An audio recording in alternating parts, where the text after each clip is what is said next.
Welcome to the Under-19 games of the Independent Schools Rugby Festival 2026. We'll bring you 3 games today. The first one will be the Under-19 Saints St Andrews team versus the Under-19 C Outeniqua High School from George. They got an invitation to bring a team. Saints Under-16 just lost to the Outeniqua Under-16C team. It was a very good game. Saints can be proud of how they played in that game. Let's see if the Under-19s can do the same thing.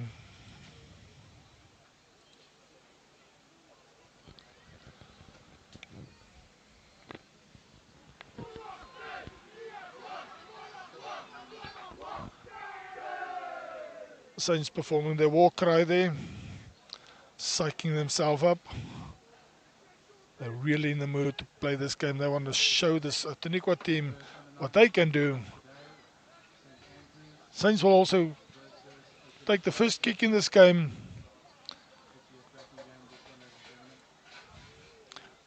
Running about 3 minutes late. This game should have started at 11. We apologize for that, but that is how rugby goes. Extra time, injury time, etc. The Saints plays, it goes up very quickly. Outeniqua got the ball, makes it available. Both teams, I'm sure, would want to run this ball as much as possible.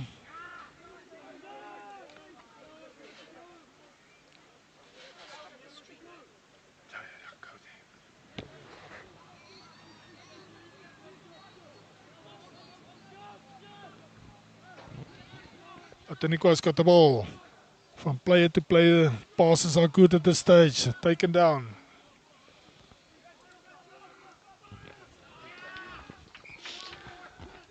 Referee says, I'm not happy. You knocked the ball there. No advantage for Saints.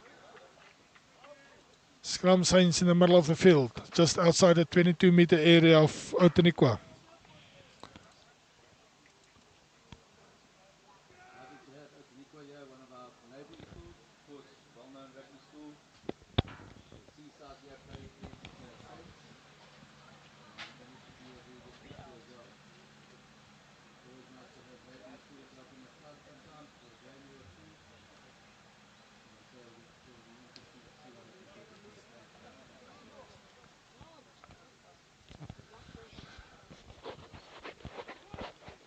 The organizers just thanked Outeniqua for standing in, sending 2 teams, Under-16 and Under-19 teams to come and play here. We also want to extend the thanks to George High that sent their teams on Monday to come and fill the gap here and come and show their rugby power. The knock was first, the ref says, so it will be a scrum for Saints. Showed it scrum, but it will be a line out.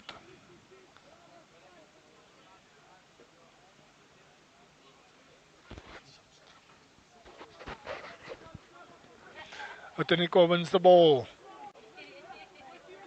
Both teams willing to run the ball. Saints stole that ball. In control now.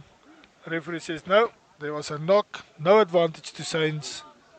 Let's do that scrum again. One of the Saints players lost his shoe. Give him a second to put it back on. He is the front row player. Number 3. Tough job up front there. You can lose your shoes.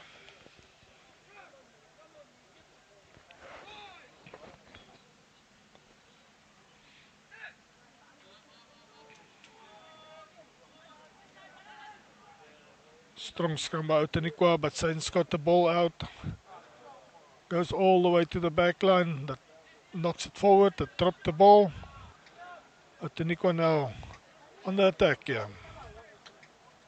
Also knocked the ball. The referee says that the back line of Saints were offside. Penalty Outeniqua in the middle of the field. This game did not start as fast as the Under-16s. maybe understandable. They're a bit older, a bit lazier. They know there's another 45 minutes left. So why waste all your energy in the first 5 minutes?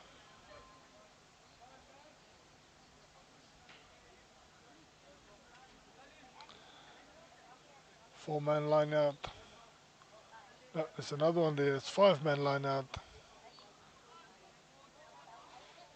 The rest of them must be careful. They must be 10 meters back.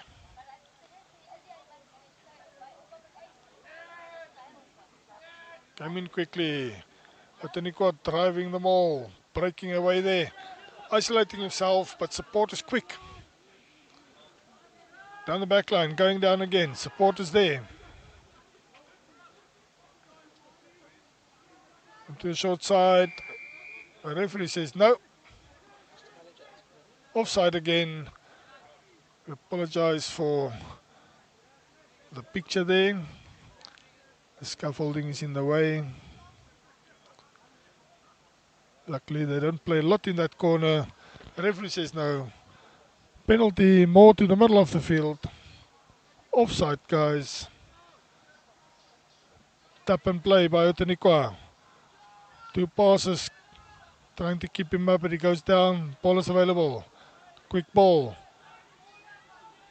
Another forward player trying to go through on his own. The referee says he lost the ball forward. Scrums. Has been tight so far. The referee says, okay, 5 meter scrum. Saints, you have the ball.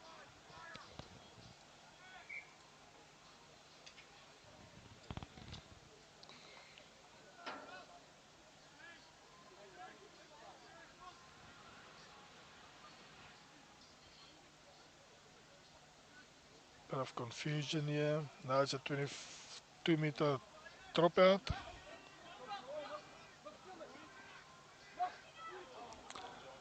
Beautiful break there by the Outeniqua player. That is what speed does. When you're on speed, it's difficult to defend a player that's coming at you at high speed. Saints players are busy with their defense. They kept busy by this Outeniqua backline and forwards. Big players. Goes down the back line. Beautiful pass there. Well, ball control. Ducks under that defense. Loses the ball backwards. Saints has got it. The referee says no. It was backwards, but then you knocked it. Scrum Outeniqua about 6-7 meters from the try line.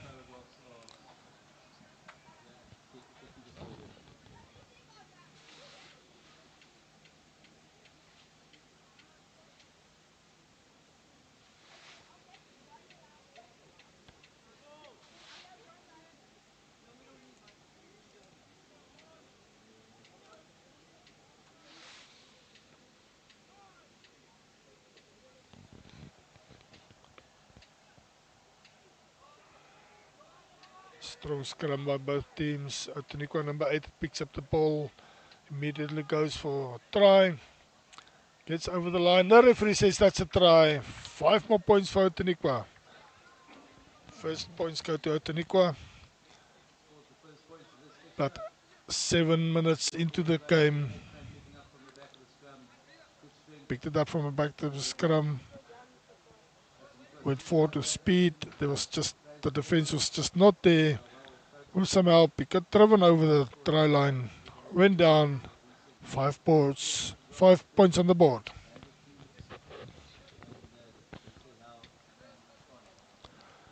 Comes forward, kicks it. That's 2 more points. Outeniqua goes up 7-0. 8 minutes into this game.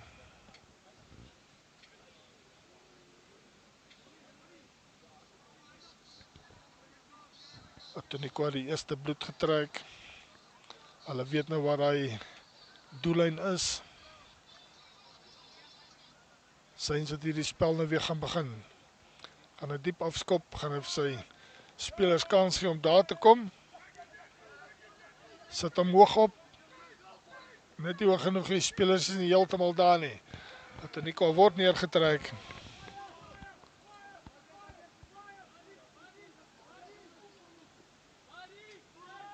Gaan nie daar in die middel van die veld, is beskikbaar vir Outeniqua. Stadige bal die keer, nommer 9 gaan sommer self skop. In die hande van die Saints-spelers, hulle wil hardloop met die bal. Hy tel spoed op. Kom nie by een man verby nie. Word grond toe gebring, oor die lyn getrek. Lyn staan vir Outeniqua. So 4-5 meter binne die halfgebied van Saints, oorkant van die veld.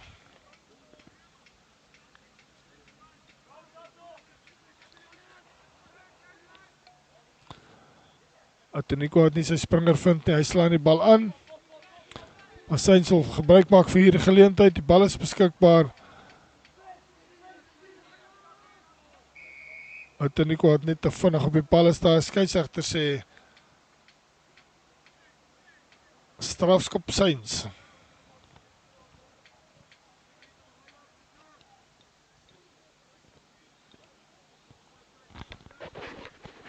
Gaan nou ver genoeg uitskop. Bietjie voordeel kry, so sit sy voorspelers op die voorvoet. Is binne die halfgebied van Outeniqua. 7-0 in die guns van Outeniqua.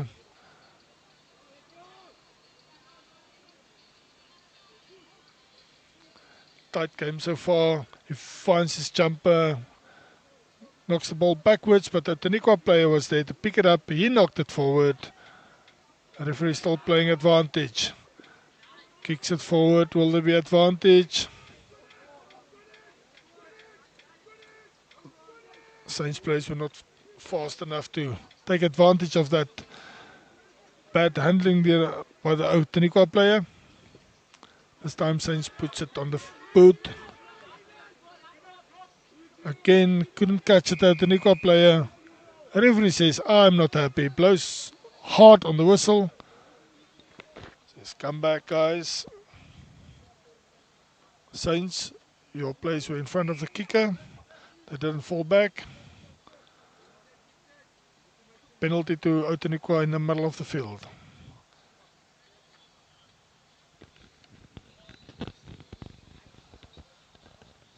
Contrary to the under-16 game, both teams have possession of the ball in this game. Outeniqua the only team that got points so far. Saints had opportunities, they had the ball.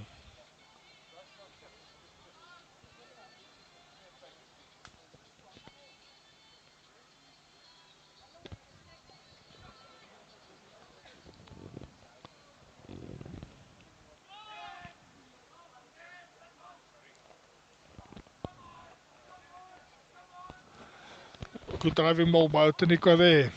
He breaks away. 2 men on his back. Almost there.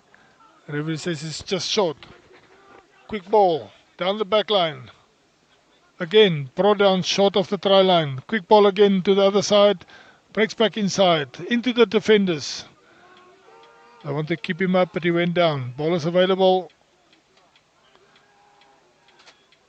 Try to go over. Referee says no. Let's go back for the penalty. Yes.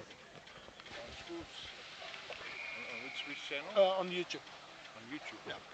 What's the festival's name? You can just go to Streaming SA. Oh, Streaming SA. Okay. Streaming SA, yeah.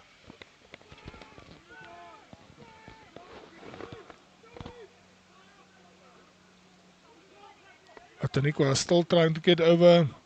Short again. The referee's there, keeping an eye, a hawk's eye on the ball. Goes over, 5 points this time, the referee says. Well played by the Outeniqua team. Going up 12-0.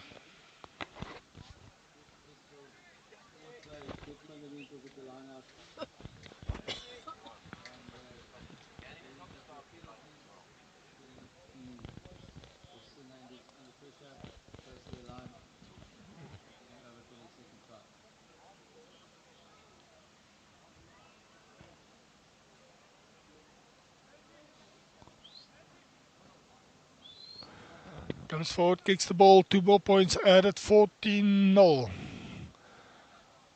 Outeniqua is taking control of this game. About 14 minutes into the game, they got 14 points on the board. Will this be a game where there's a point for every minute played? Saints, you must bring your side of the game.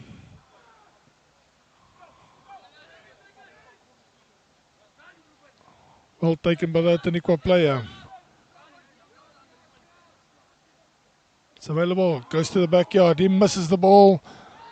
I never said it was backwards, but Somerset's now got the ball. Got a good golden opportunity to get some points here. Well, guys, play the ball quick. Don't try and go alone. You'll be isolated. You will lose the ball. Going back again. Big number 14. Doesn't get far.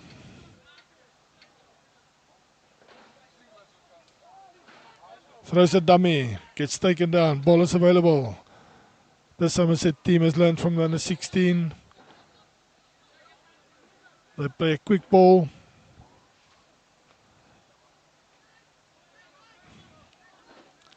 Saints trying their best to get through here.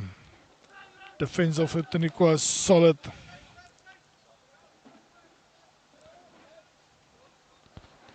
In the middle of the field. Coming to the right hand side. He kicks over. It's just too easy for the Outeniqua player to catch the ball. Referee says there was no advantage at all. Outeniqua, come here, Stern talking to. If you keep doing that, somebody will walk, somebody will go and take a few minutes break. Got a penalty here, a penalty there. Not much of a choice, Mr. Ref. We would like it more to the side of the field so that we can go for a line out. Halfway between the 22-meter line and the try line. Saints have got a golden opportunity here. Can they get the points on the board? I'm sure once they get points on the board, they will add more after that.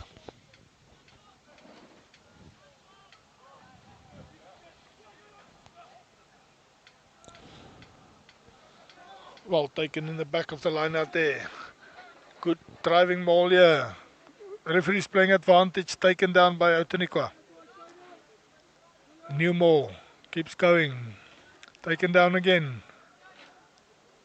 Ball is available. Short pass there. They just can't reach, it's just short. Quick ball, and it's over. That is a try. 5 points to Saints. They found the try line. Can they remember where it is? Get it back again after this one. Quick. Hard work by the team to get that try.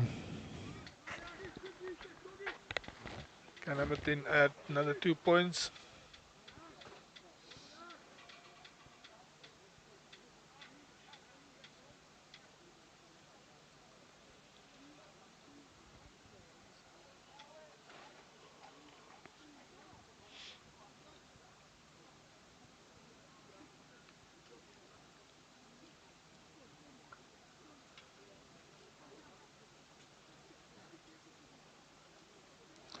Comes forward. No, all to the left. Unfortunately, he doesn't get that kick. 7.5 minutes to go. 14-5 for Outeniqua.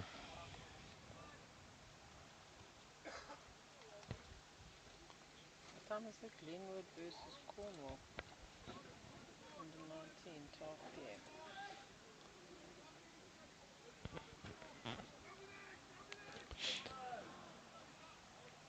Kick by Outeniqua.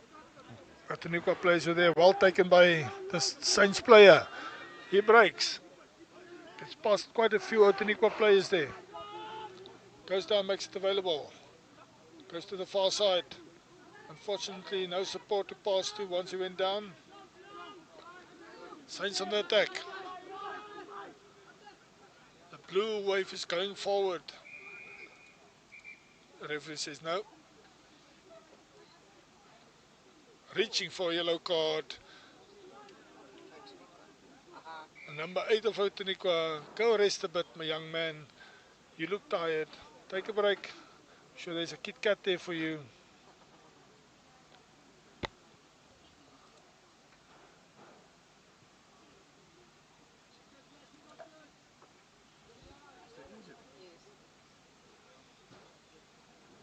Little bit of a break here. Somebody needs some Wonder Water.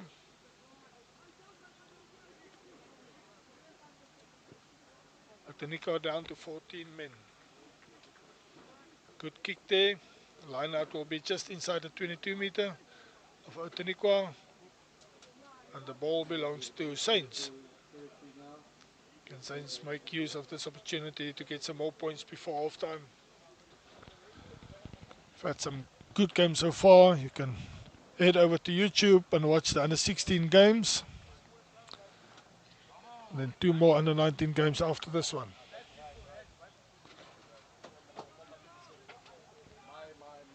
Good catch there by the Saints player in the back of the line out. He goes down.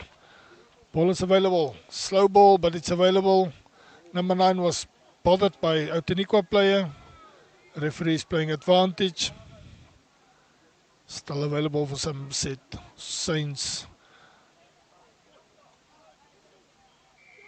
No, referee says there's no advantage. Let's go back for the penalty.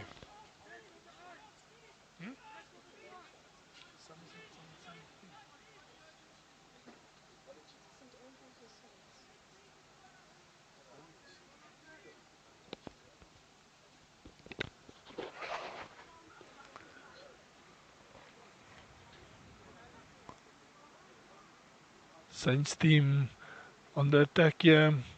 They want to close that gap on the scoreboard.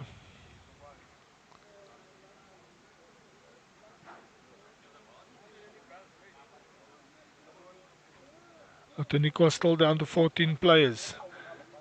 Can Saints make use of this opportunity to get some points? Close that gap to 2 points. Quickly back to number 9. He sees a gap. He can't get through though. Goes down. It's available. Quick ball.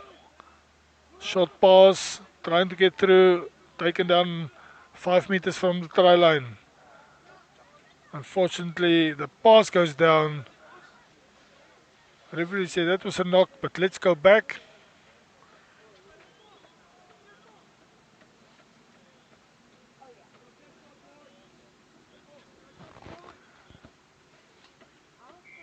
Penalty Saints. The driving ball was brought down, so penalty to Saints. Will be a short break while they give that player from Outeniqua some Wonder Water. Looks like his shoulder's a bit sore. He went hard into that tackle. Number 5 is all good. He's not going to go off the field now. Saints will have a tap and go. Quick tap and go. Can they get over the line? 1 meter short. Passes it wide. Big player there. He goes over. 5 points to Saints. Beautiful work. Try that. A forward players of St Andrews bringing their play to this game. Showing the Outeniqua forwards how it can be done and how it should be done. Added 5 points there. 10-14's favour of Outeniqua. Kick to come. 2.5 minutes in this first half.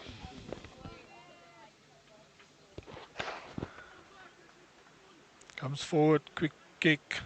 2 more points added. 12-14. This is going to be a humdinger in the second half. Don't go away. Half time. Get your coffee. Get your rusks.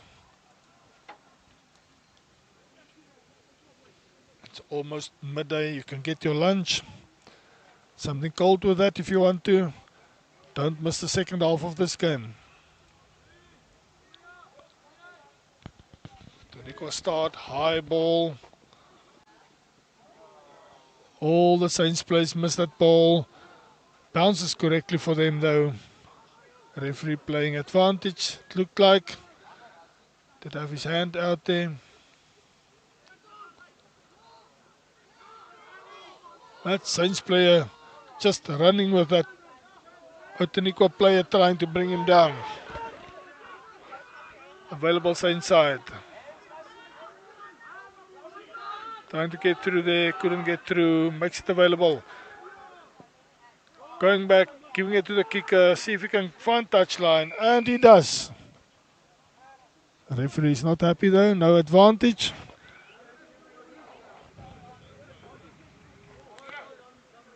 Penalty. Played the ball on the ground. Can't use your hand in the scrum. Gets another opportunity to get the touchline.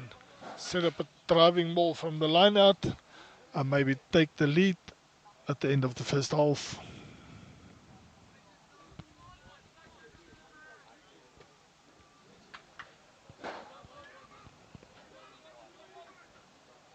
Gets it out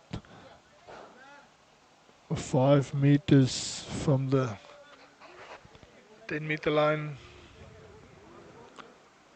Halfway between the halfway line and the 10-meter line. Throws the ball, finds his jumper. The referee was not happy, he was still setting up the line out. I gave the signal to the ref that halftime has arrived. So we'll take a quick break, have strategy talks to the teams and see what they do. We'll see what they do in the second half.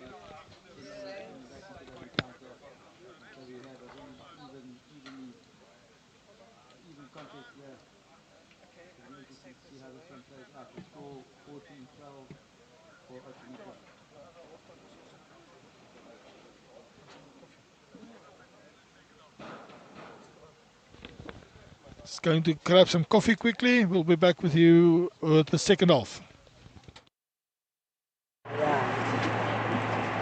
Take this opportunity, please, just to thank all our sponsors once again. Boss, Assurance Brokers, Waves, who have kindly sponsored the Man of the Match Awards. Here for your journey. Pick and Pay Precap, Panarottis Pizza, Pasta, Mujo's, Inscape, and Engineering, VI Build, the Glen Cafe, the Hussar Grill, Ready Pack, Spurs State Ranches, Flower Van George, DMC, Mossel Bay, Board Cutting Edge, DigiPress, Halfway Toyota, Bossa, Good Times, Hopco Events, Rocker Mamas, Nando's, and Post House Wines. Thanks very much for your support throughout this tournament. It's a community effort, and without our sponsors this would not be possible, and we are very proud of our association with these companies.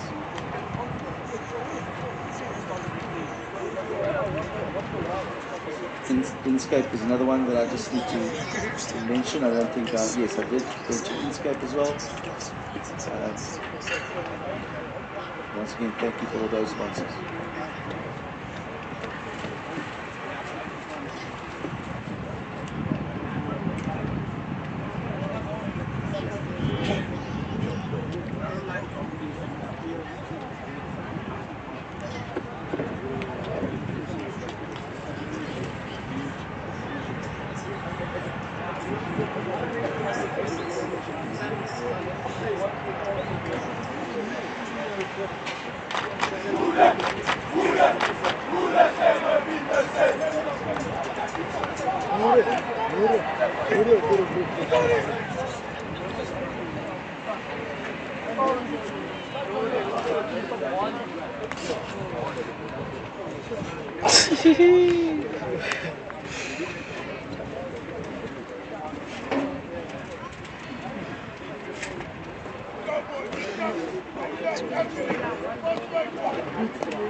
Because nemesis and little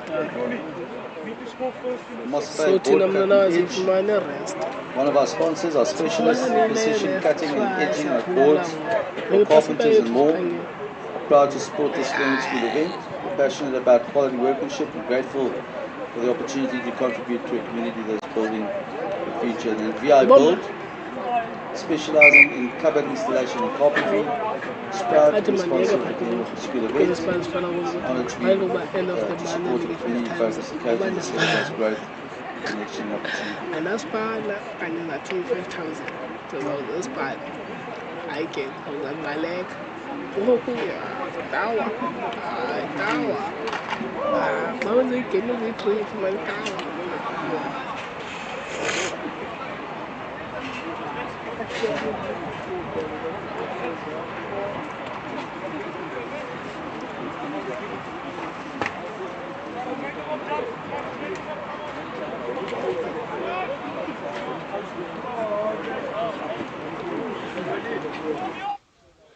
Both teams are back, ready for the second half. Good strategy talk there by both teams. Saints came back first. They all fired up. They want to show this Outeniqua team how it can be done in the second half.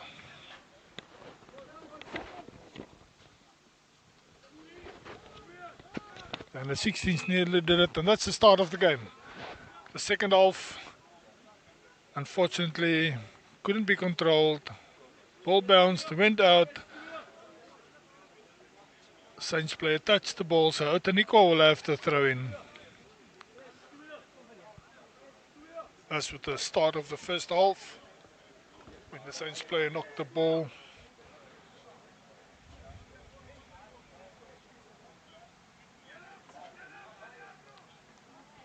Finds his jumper, ranked very high there. Quickly down, beautiful break to the inside there. Went through the whole of the Saints team before they brought him down. Now the defense are better. Quick ball to the back again. Not a very good pass, but they still got control. Middle of your screen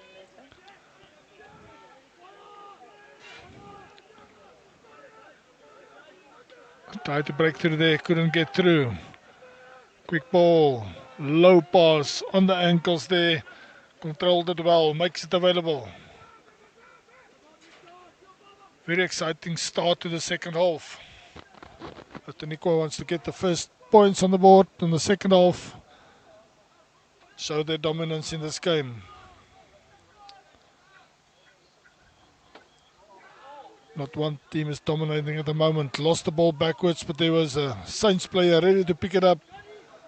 They're trying all their attack moves now. Ouch! He went in hard.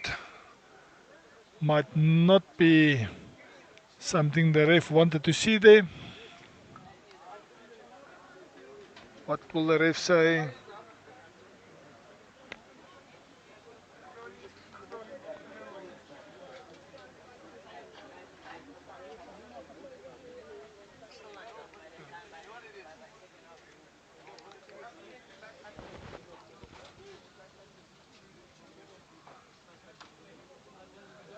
Outeniqua team started this half very fast. Exciting pace this game was being played at.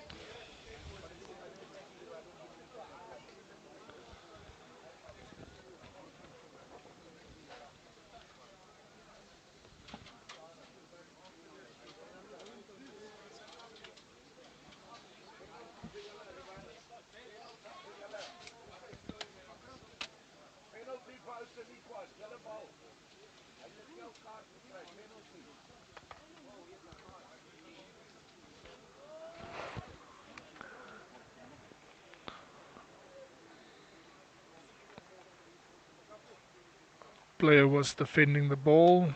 And other team came in hard and low. Hit him out the back there. Just waiting to see if he's okay before this game can continue.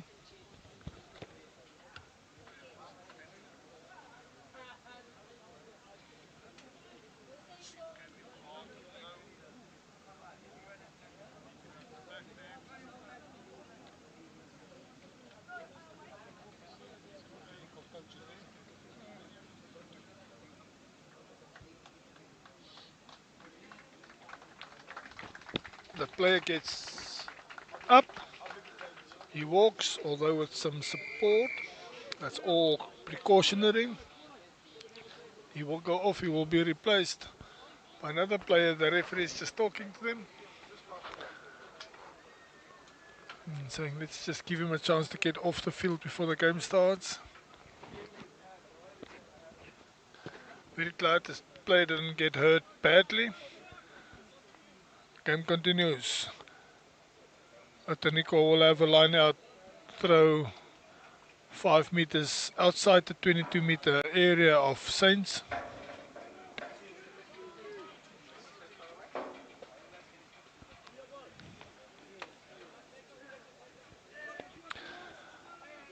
Driving the ball, driving over the 22-meter area. There's no stopping this Outeniqua train. Must be the power van they talk about in George. Going 2 meters, 1 meter from the line. Whole of the Outeniqua team is in there. It gets turned. The referee is there. He says 5-pointer. 5 points to Outeniqua. There was just no stopping that Outeniqua power van. 5 more points, taking them to 19-12.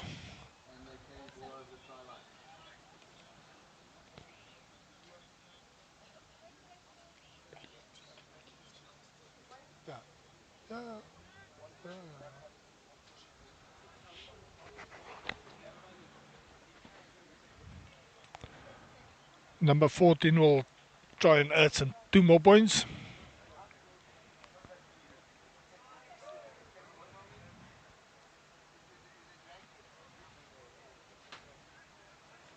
That ball is set to go to the right of the right upright. It pulls it back a little bit, and that's perfect. 2 points. Sets it to the right of the post, and he brings it back. Nice draw. He must be playing golf as well, that young man. Chips.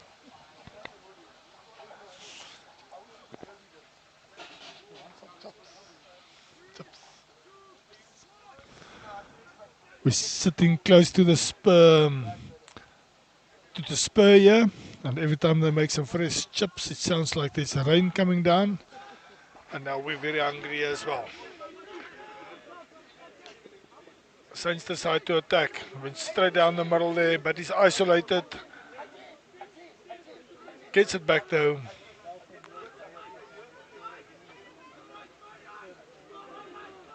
He was not sure where to run to with that ball. Runs into about 5 of his own players before the ref decided, okay man, you don't know where to go. Let's just give the ball to Outeniqua. Puts it on the foot. He's fast. Will the bounce favour him? It does. He goes over for another very easy 5 points. Saints must remember, if there's a penalty against you, don't turn your back on the ball. Fall back by running backwards so that you can defend if there's a quick tap and go. Unfortunately, they didn't do it this time. Gave away another 5 points.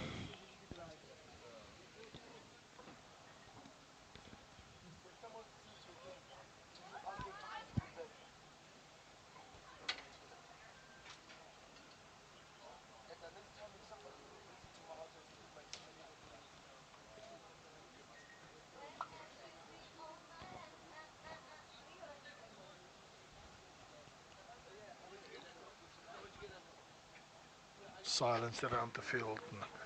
Comes forward, kicks it. This time he brings it back the other way. 2 more points added. 28-12. 17 minutes left in this game.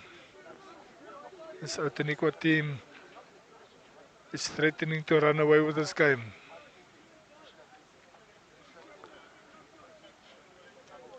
We've seen some beautiful rugby over this festival.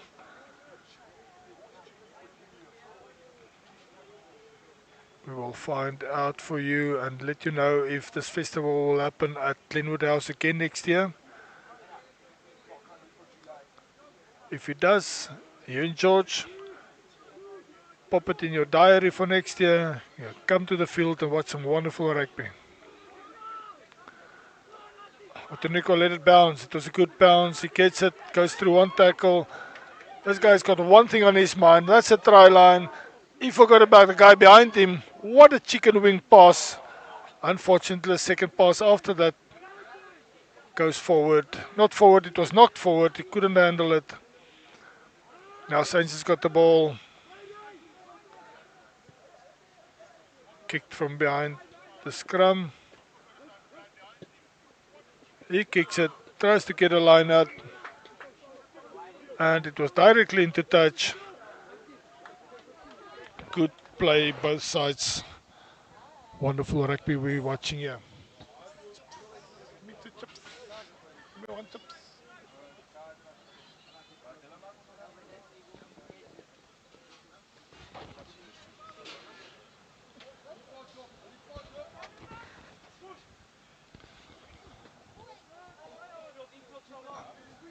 He found his jumper that tapped it back. Goes down the back line now. Runs straight into that Outeniqua player. Didn't budge a centimeter. Puts it to boot. Will he find touch? We find touch directly into touch. Came back all the way for that line out.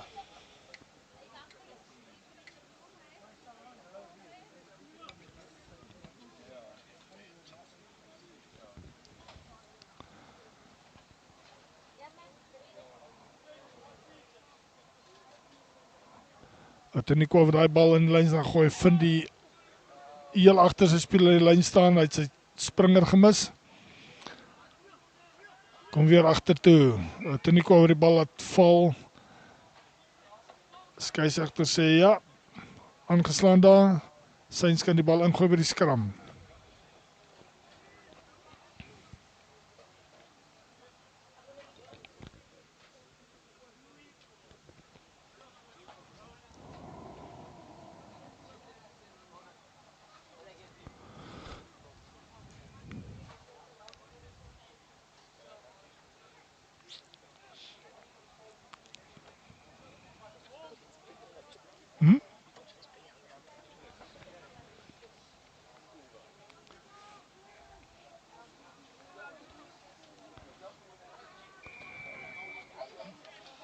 Stewige skram deur albei spanne daai. Skeieregter sê nee, Outeniqua, jy het boontoe gedruk. Strafskop vir Saints. Can Saints make use of this opportunity, get into the half of Outeniqua, get some points on the board so that they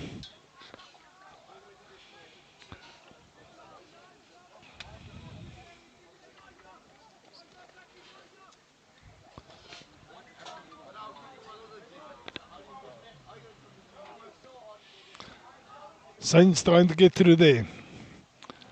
Play it back. This blue machine has not started up yet today. Unfortunately, the pass go forward off the hand of the player that did not expect the ball to come to his way. Scrum Outeniqua. What will they do here? 12 and a half minutes left in this game.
Scrum is a bit of a problem for the ref, so he's just trying to sort out so everybody knows what they should do.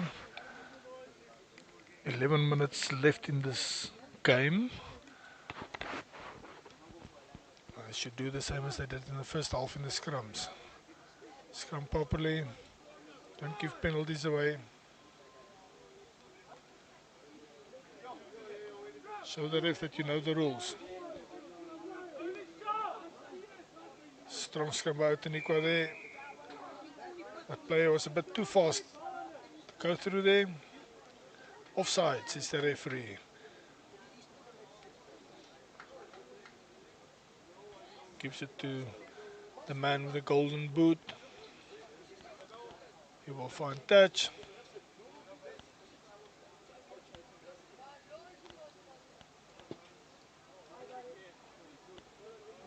Yes, he found touch. Looks like halfway between the 10-meter line and the 22.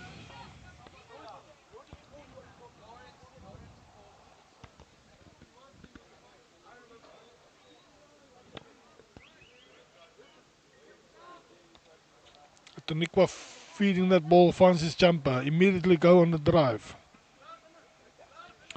Being forced to the sideline here. Goes down, makes it available.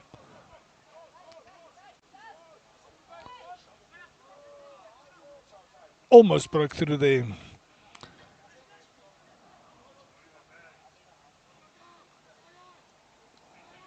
Comes down the back line again. Outeniqua just can't get over the advantage line. They're losing ground and not gaining any meters. I lost the ball, but the referee says no, there was no advantage. Let's go back. It was offside by Saints.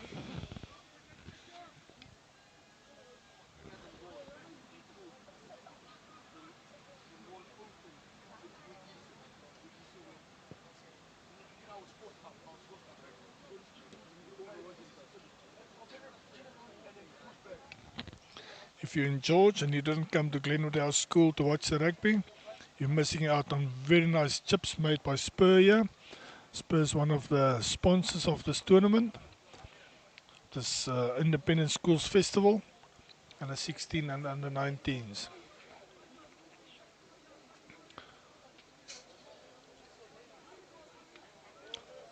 Outeniqua about 7-8 meters from Saints try line. Trying to drive the ball forward, but they're not going anywhere. Ref says use it. Oh, he broke on the other side. Everybody says no. Saints play the legal game. It was high tackle there. 5 meters from the try line. Outeniqua going to tap and go.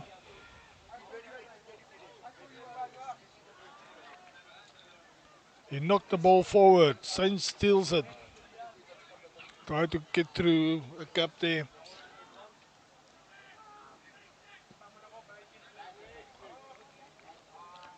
High kick. Found the touchline. Some relief for the Saints players.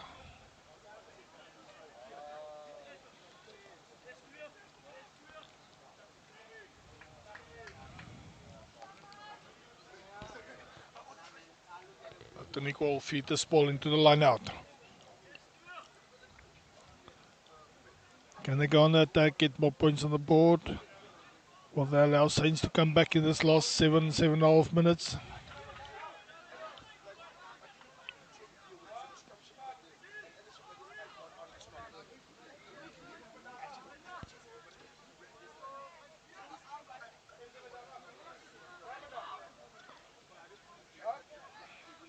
Hy Saints speler het nou op sy eie gehardloop, daar word in die lug gehou. Ondersteuning het bygekom.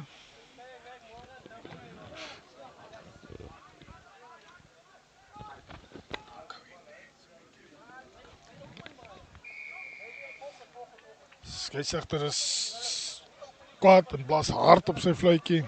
Sy kerels, julle kan dit nie doen nie, julle is onkant. Saints player would want to bring relief to his forward players so they can be on the front foot. Yeah, he found the touchline, but 5 meters outside the 22 area of Outeniqua. Main pavilion side of the field.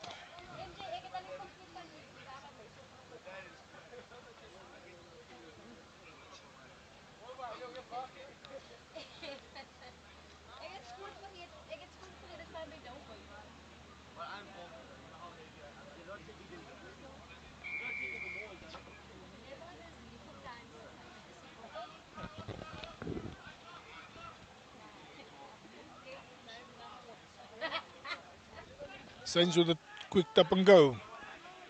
It's available. Number 9 breaks around the loose scrum there.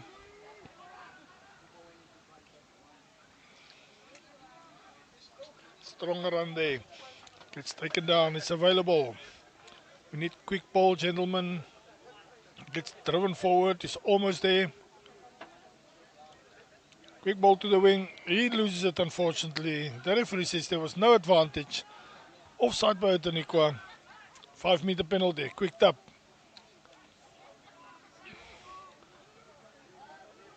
Makes it available.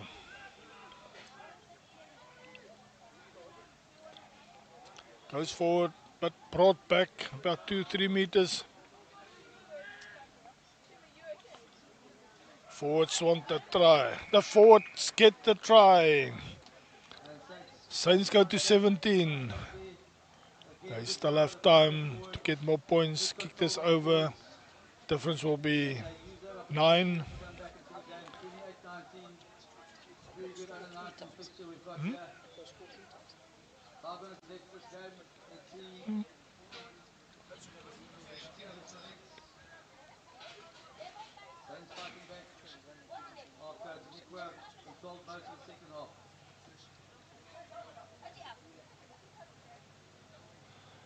Number 10 would want to add these 2 points. Makes it easier to catch up in the last 4 minutes.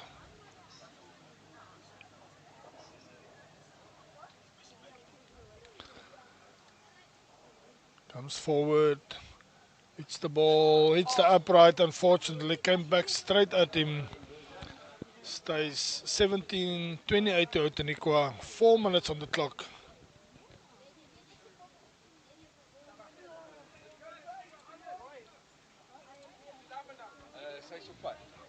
Need to score twice if they want to win this game.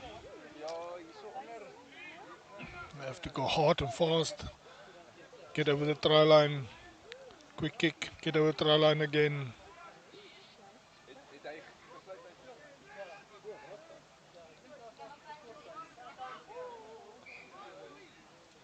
Ball was knocked.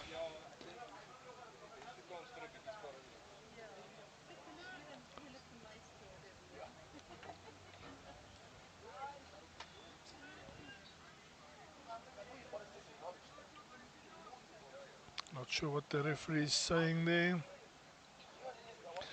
Taking them to the middle of the field for a scrum.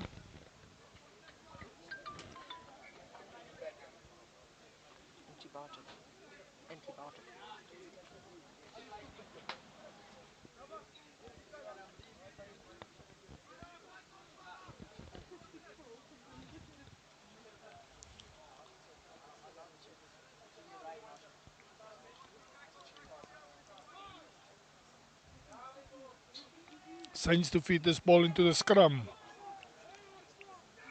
Scrum goes down on Outeniqua side. The referee says, let's try that again.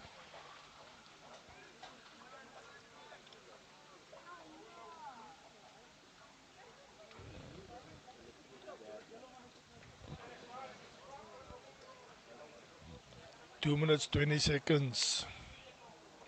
How much of that time will be used by the scrum?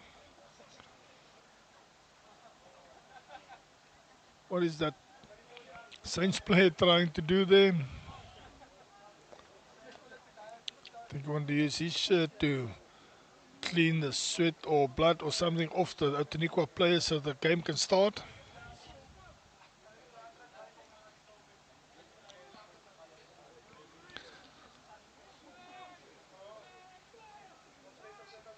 Strong scrum by Outeniqua, but the ball came out quickly. What a tackle. Solid in the lower ribs.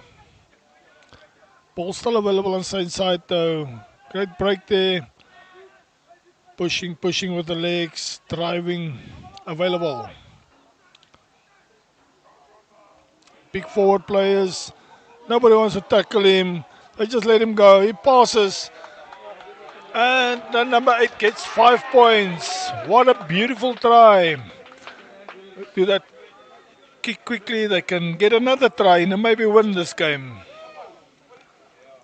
All they need is this 2 points and then a try without a kick.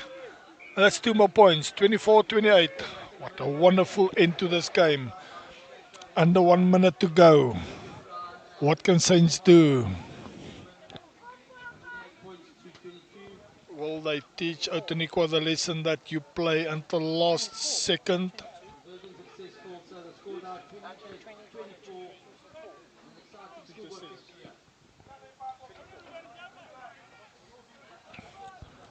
Outeniqua had kicked the ball deep.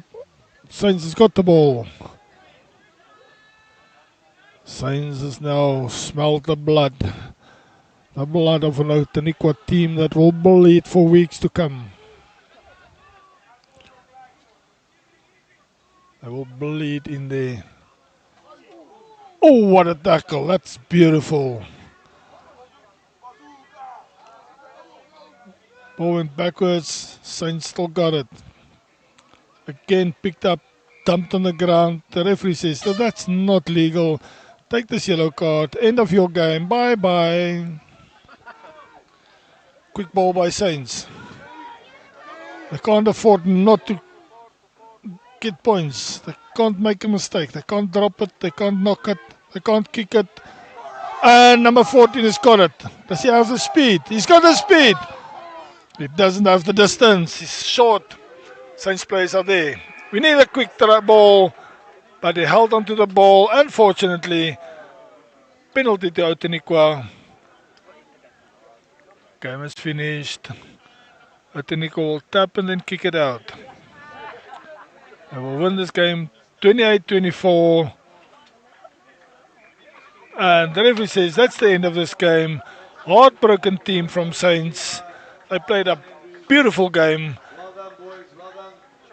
They showed Outeniqua that we will not stand back. We will not show you the respect that you think you deserve. We are just as good. So you must show us some respect next time we come around.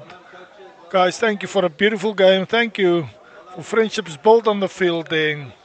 We'll see you next year. Well done. For the rugby that they played over the course of the festival, they've won 2 matches and today they came up short against Outeniqua. Probably the under 19 team of the tournament, along with Cornwall, who's in action just after this match now against Glenwood House. Die man van die wedstrijd, Adrian Boshoff van Outeniqua, die 8ste man. Gelukseën. Dit is 'n lekker lewendige betoning, hard gewerk. Geluk by daai man van die wedstryd. Ladies and gentlemen, we now have the first team from Glenwood, the hosts, against Cornwall Hill, the other side that is still unbeaten at this festival. Also played very good rugby, and we're looking forward to another great encounter here. And that match will be followed by Woodridge against Somerset College for the final game of the festival.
Good afternoon, ladies and gentlemen.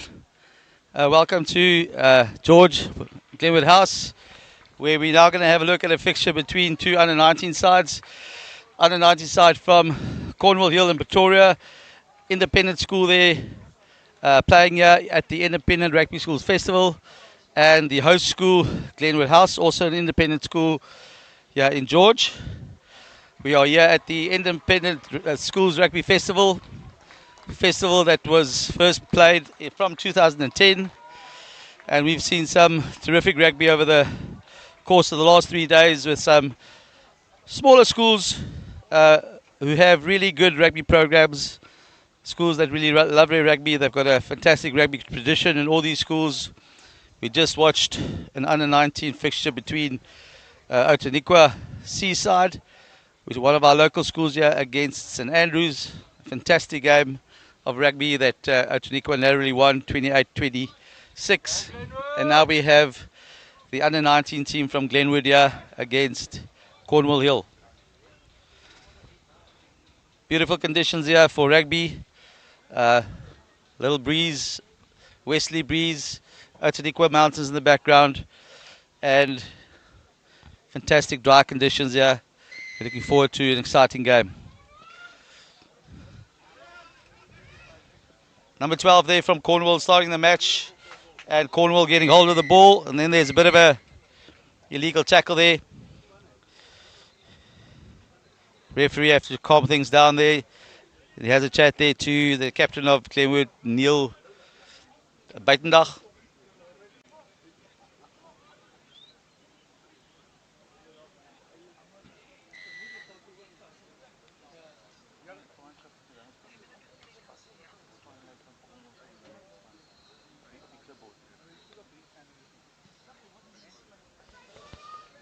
Cornwall deciding to kick the ball to the touchline. Probably want to set up a maul here. They've got a very, very exciting backline as well. Watch out for number 10, number 12, that combination there. They played very well, particularly in the first match of the festival. So let's have a look. Good line-out ball. Glenwood being able to defend that quite well. Ball's available. Scrum off to the fly-off. Nice pass. Look at the movement through their hands there. They've got a dangerous backline. They move the ball into the wider channel there. Looking for quick ball now. The ball comes out to the, looks like the lock forward there. Ball's available to the scrum off. Wide pass.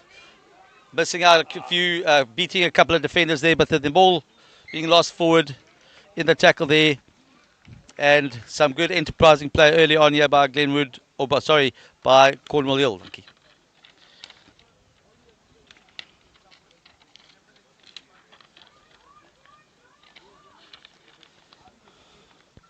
Two packs of forwards, going to pack down there together.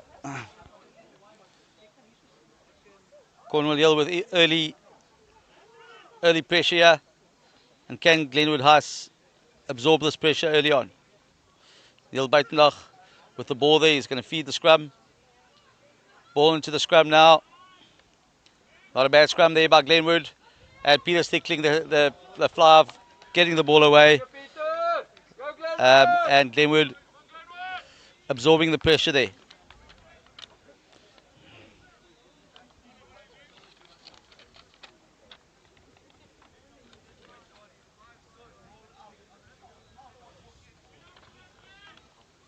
Cornwall Hill has played very attractive rugby in the festival so far. They've got a dangerous backline that they use very well. Another very good line-out ball delivery off the top. Fly off to the inside centre. Look at the passing there again, boys and girls. Under 13 or 13 cutting inside. Number 13 cutting inside there. And then some pace on the opposite side there. And over they go in the corner. Yes, it's the fly off from Cornwall Hill with a very good pace after he passed the ball. Very important principle in rugby. After you pass the ball, you try and look for support to get that second pass. That's exactly what he did. And so he receives the pass there in the wide and all along the touchline there, and he's over for a very good try in the corner. Fly off there. Jaden van Dijk. Really good ball player. And let's have a look at the conversion. Looks like number 12. Tato Mwaza with that educated left boot.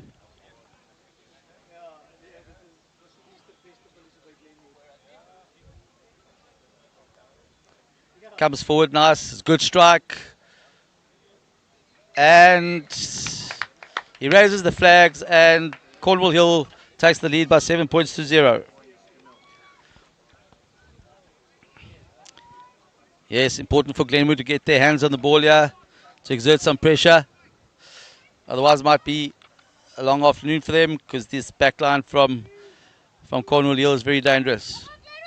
Daniel College there taking the kickoff, quite a deep one. Kick there from the 22, it's a good kick. Looks like it's going to find touch. No, bounces in field. Connor Keys there. Give it to Daniel College, who kicks the ball into the Cornwall 22. The fullback with a chip forward. Finds a bit of space. But unfortunately, it looks like Glenwood House was in front of the kicker there on the chase, offside, and conceding the penalty. Tato Umwaza, number 12, the centre, kicks for touch with that left boot of his and takes the Cornwall Hill side back into the 22 of Glenwood. Kom ons kyk 'n bietjie wat maak hulle in hierdie lyn staan.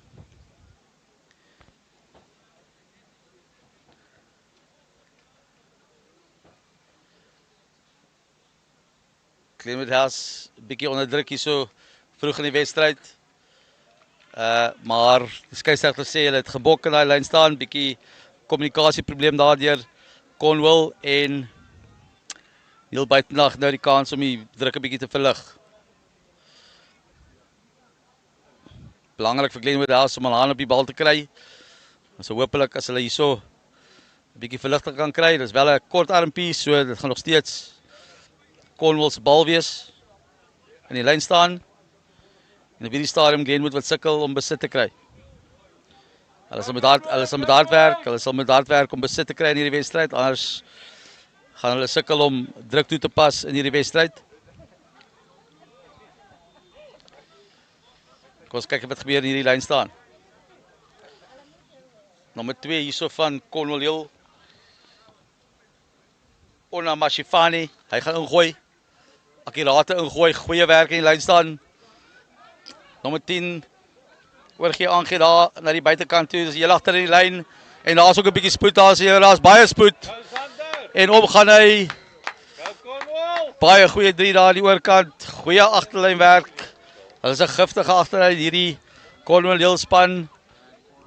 En na 1 of 2 mooi oorslaan aangee werk is daar 'n bres geslaan daar deur die nommer 15.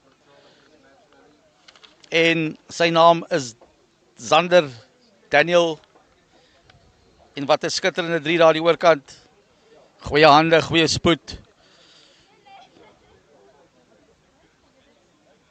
En dit is Cornwall wat beheer vat van hierdie wedstryd vroeg. En as hierdie skop oorgaan, dan loop hulle voor 14 punte teenoor 0. Definitief Cornwall Hill wat 'n baie lekker span hier na die Independent Rugby Festival toe gebring het. Span wat lekker hard werk voorlangs en agterlangs is hulle gevaarlik. En lekker spoed, manne wat die bal lekker kan aangee. En weer is dit nommer 12 die center wat die vlae lig daar aan die oorkant. Tato Mwaza. Lekker center hier van Cornwall Hill.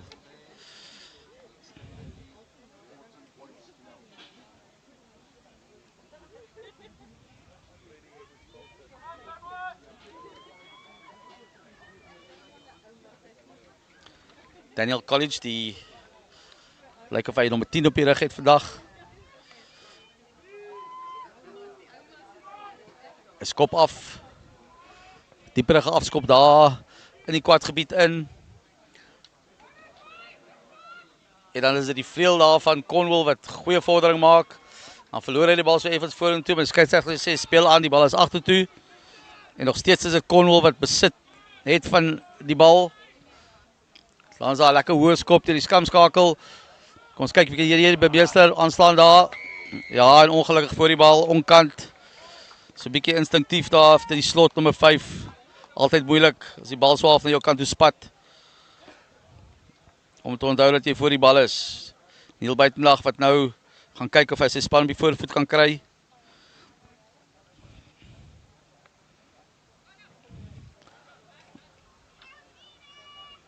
Ja, goeie skop. En Glenwood House wat nou vir die eerste keer 'n geleentheid het om aan te val. Goeie lynskop daar deur Neil Buitendag. Sit sy span op die voorvoet en nou moet Glenwood hard werk. Basiese vaardighede moet goed wees. Hulle moet die bal nou wen. Kyk of hulle bietjie druk kan plaas hierso op Cornwall. Tristan Greg daar in die lyn staan, ongelukkig die bal wat nie raak gevat kan word nie. Agter in die lyn staan aangeslaan. En ongelukkig geleentheid daarmee heen.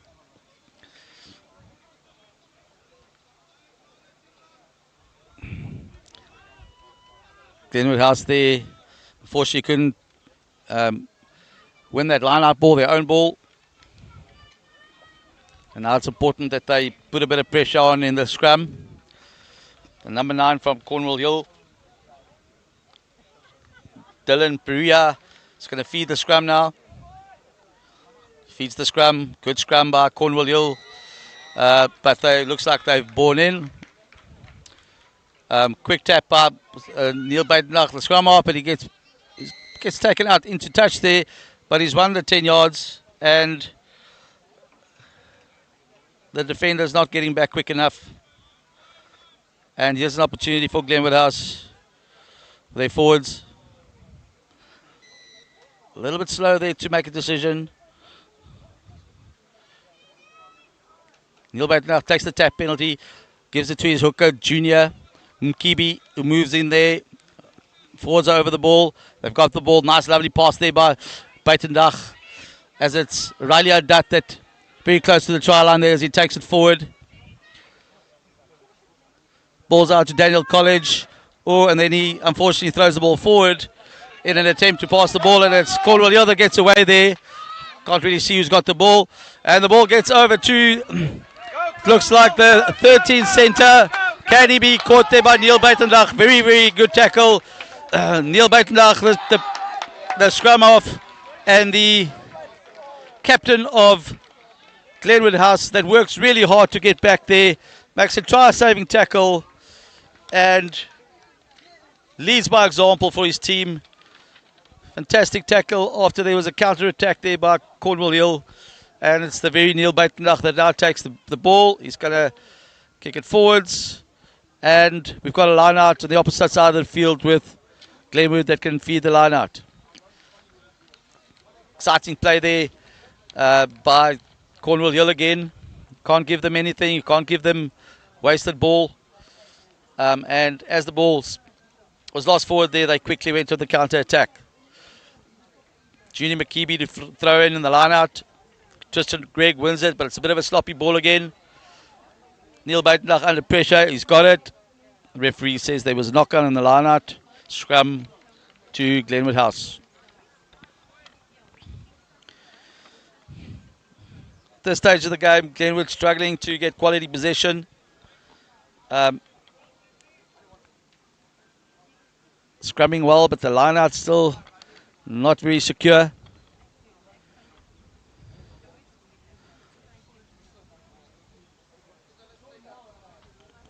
And it's Neil Buitendag to feed the scrum on the 15-meter line, just inside the 10-meter line of Glenwood, inside their own half. Good scrum there by Robert Cobbold. Ball goes back to Daniel College. He looks for territory, kicks the ball, fly off, catches the ball, and here's this dangerous and pacey full back, but he gets ankle tap there. Goes down the ground. Packer forwards are there to support.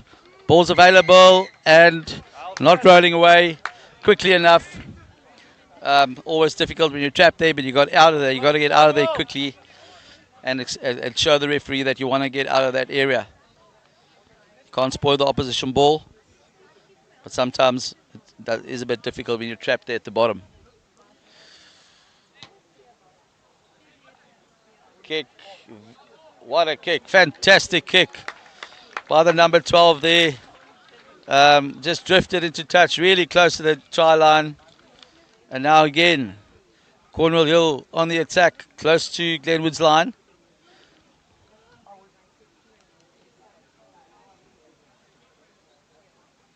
And they look very energetic. They really look like they want to play rugby here, Cornwall Hill. Lovely line-out ball at the back. Delivery not so great. Long pass out and then a knock-on by the number 12. First mistake really in the back line from Cornwall Hill. Unfortunate there.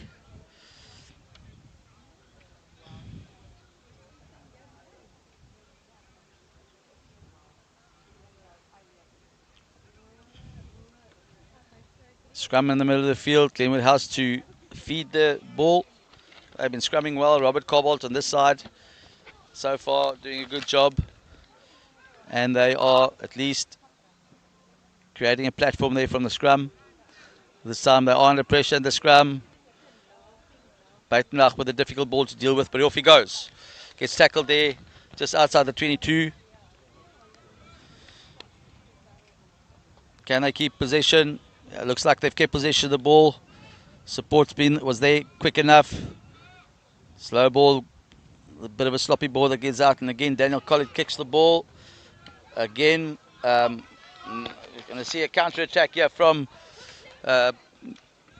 Cornwall Hill. Very good tackle there by Caden de Jager, number 13. Ball's available for Cornwall. Nice pass, flat pass there to the lock forward as he bursts through. He gets through. Slightly poor defense there by Glenwood. But front foot ball for Cornwall and a lovely pass, flat poor pass into space. And Cornwall Hill again doing the basics correct. Doing everything at full pace. Challenging the defense there with a flat pass. Some good handoffs. And a terrific try under the sticks. Glenwood House a little bit in trouble here. They're going to have to work hard against a really, really classy outfit here from Cornwall Hill.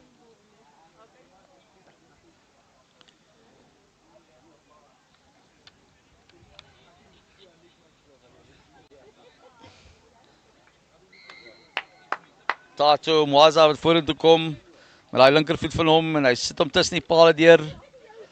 En nou die telling wat aanskuif. Dink dit is nou 21-0 in die guns van Cornwall Hill.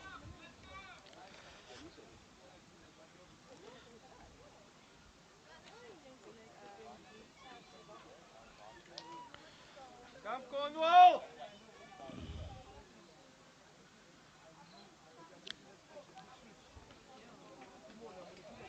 Daniel College wat gaan afskop. Skop die bal af as een wat lekker hang. Daar in die hande gekry deur die vleueltjie van Cornwall Hill. Hy speel die bal binne toe, skop hier in die middelveld. Kom ons kyk of Glenwood hierso met 'n teenaanval kan begin. Daniel College wat weer eens die bal veld opskop. Nie heeltemal seker oor daai besluit nie. En dan is dit die loskakel van daar van Cornwall het ook die bal middelveld geskop en dan is dit Zimi Sodain wat daar probeer aanval. Heel buitendag lyk my gaan hierso met 'n skoppie kom. Dis 'n goeie skop. Bietjie diep miskien, heel agter van Cornwall wat die bal bemeester. En hy roep 'n merk daar in sy eie kwadgebied. Glenwood sal moet besop om onnodige balbesit hier weg te skop. Want Cornwall is gevaarlik as hulle begin hardloop. Heel agter die skop. Goeie skop en hy jaag vir Glenwood terug. Maar binne in hulle halfgebied op die 10-tree stippellyn. En dit gaan Junior McKibbe wees wat die bal hier gaan gooi vir Glenwood.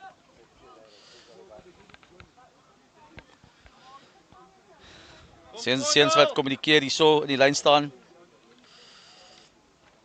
Baie belangrik om spoed te hê in die lyn staan. Hoe gouer jy kan opkom in spasie, hoe gouer makliker kan die bal bemeester. Tristan Greg wat opgaan daar, ongelukkig slaan hy aan in die lyn staan. Weer eens Glenwood wat sukkel in die lyn staan. En dan is daar weer 'n bietjie swak verdediging. En dis die nommer 13 center. Die nommer 13 center, dit lyk vir my, as ek dit reg is, die nommer daar op die rug wat dwars deur hardloop.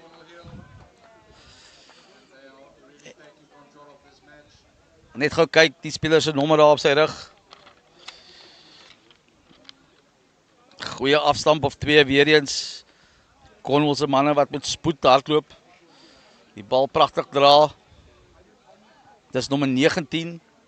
Nommer 19, as hierdie spanlys reg is, dan is dit MP Boshoff. Ek is nie heeltemal seker of dit korrek is nie, maar nommer 19 daar wat redelik gemaklik daar deurbreek en gaan druk. Wakker spannetjie hierdie van Cornwall Hill.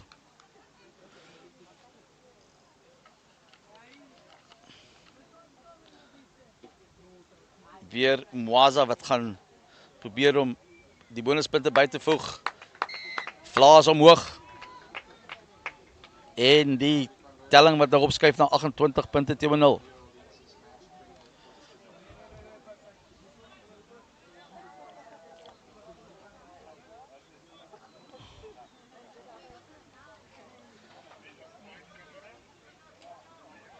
Glenwood sal moet terugveg hierso, hulle sal moet balbesit kry. Hulle sal moet minder foute maak, hulle sal moet besop om die bal sommer net terug te skop na Cornwall Hill toe. Daniel College wat afskop. Weer 'n goeie afskop, hang lekker. Nommer 5 slot van Cornwall wat die bal daar in die hande kry, maar hy word goed vasgevat daardeur.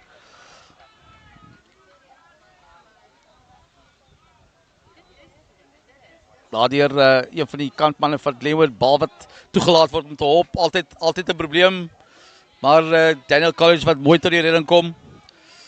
Losgemaal wat voor hom daar en ongelukkig Cornwall Hill wat so 'n bietjie daar van hulle voete af gaan. Skeieregter wat hulle straf. Heel buitendag sover 'n bietjie moeilike besit gekry. Skop daar na die oorkant toe. Goeie skop. Goeie skop. Goeie skop en nou het Glenwood 'n geleentheid om hier van die lynstaan af te kan aanval. Kyk of hulle 'n bietjie deur die fases kan gaan en druk kan bou. 'n Bietjie druk te plaas op Cornwall Hill. Sukkel in die lynstaan sover. Kom ons kyk of hulle hierso een van die fundamentele aspekte van die spel kan regkry. Junior McKibbe daar met die bal. Hulle gaan vir 'n bal voor. Ja, dis 'n goeie lynstaanbal hierdie keer. En hulle kry daai rolmaan beweging aan die gang. Nou sê die skeieregter hulle moet begin gebruik, maar hulle beweeg nog vorentoe. Die voorspelers wat hard werk daar. Liggaamsposisie is nie sleg nie, miskien 'n bietjie hoog. Nou is dit Neil buitendag lekker aangee daar na Daniel College, hy traf uit by sy binne toe. Maak so 'n bietjie spasie, hy met die bal nou hou. Ons teenoors moet bykom. Daar kom die bal uit na Pieter Stickling wat 'n goeie aangee wegkry. En dan is daar 'n ongelukkige aanslaantjie.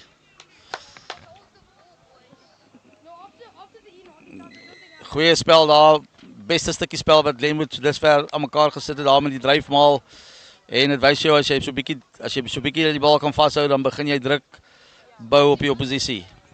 Glenwood House now have an opportunity to perhaps, if they can set this driving maul correctly, they can possibly get over for a try. Line out, of course, the first important thing. John O'Bosh up there again. Second liner that he takes well. Ball goes to ground. Was that collapsed? Referee says no play. Good sack there by Cornwall Hill. Again, Glenwood goes in, looking for the ball. Looks like, no, it's not Riley Haddad, one of the other forwards. Pick and go there. Still got the ball. Right, now they just got to keep control of the ball, be patient. Referee says penalty. Cornwall offsides there at the ruck. Now they just need to get it out, maybe one or two quick hands. 2 passes, 3 passes should do it, because the forwards of Cornwall is all in the ruck there. Penalty awarded to Glenwood House. Referee has a chat there to Cornwall.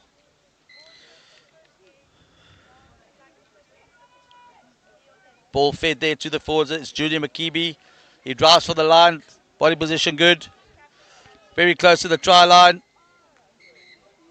And shrill whistle by the referee there. Looks like repeated offences at the ruck there at the breakdown, not making the ball available, falling over the ball. And there's one of the Cornwall players that has to go and rest for a while. Yellow card. Again, Neil Breitenbach taps and goes. Junior McKeeby with a nice little offload. But a little bit of poor play there. Knock on. Looked like a knock on anyway. It's the wing in trouble, yeah. He's isolated. He's holding on. Well, got away with it there. Neil Breitenbach up to Jacques Fouchier. Carries nicely. Can he get his feet to the ground? Yes, tackle ball. Breitenbach to Greg. Greg can't take. Knock on. Yeah, the basics letting Glenwood down here today. And Cornwall's got the ball. And they drive it forward.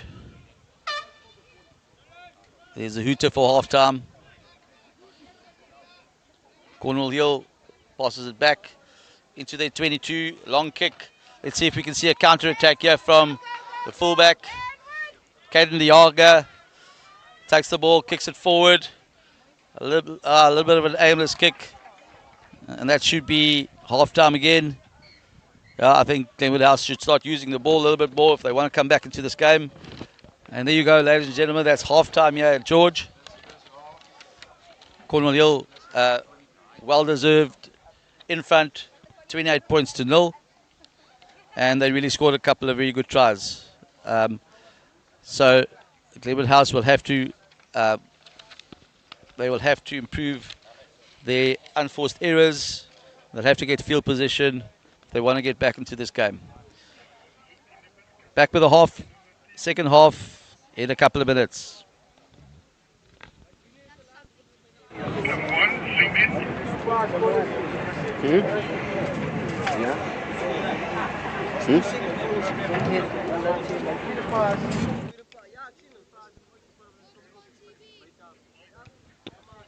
The Independent Schools Rugby Festival was first played in 2010. It's a festival that provides a platform for smaller independent schools, like-minded schools that perhaps do not have the depth of the bigger schools to come and play some competitive rugby. And of course, a community event like this will not be possible without the sponsors. And Glenwood House, the host, would like to thank the following sponsors for their generous contributions in making this event a success. Bosch Assurance Brokers, Waves, Gear for Your Journey, who very kindly sponsored the Man of the Match Awards, Precap and George, Panarotti's Pizza and Pasta, Mujo's Cafe, Amped Engineering, VI Build, the Glen Cafe, Inscape, who's a tertiary education institution, the SAR Grill, Ready Pack, Spur Power Van, DMC, Mossel Bay, Board Cut and Edge, DigiPress, who did all our printing, Halfway Toyota and George, Bossa, who entertained our coaches the other night, Hopco Events, Rocco Mamas, Nando's, and Post House Wines in Somerset West. Some fantastic full-bodied wines there from the Helderberg. We thank all these sponsors for their generous contributions. Inscape, one of our big contributors as well. Check out their programs for tertiary education. And we thank all those sponsors for their contributions. Next year, the Independent Rugby Schools Festival will be held at Cornwall Hill in Pretoria, and we hope to see many of our independent rugby schools there at the tournament again. This year we had 6 schools, 2 local schools, Glenwood House as well as George High. We had Woodridge College, St Andrews from Bloemfontein, Somerset College from Somerset West. We had Glenwood House, of course, the hosts. And hopefully next year we will have some other schools there as well, who's been there in the past, Penryn, and some other independent schools all over the country. Certainly welcome to participate in this event.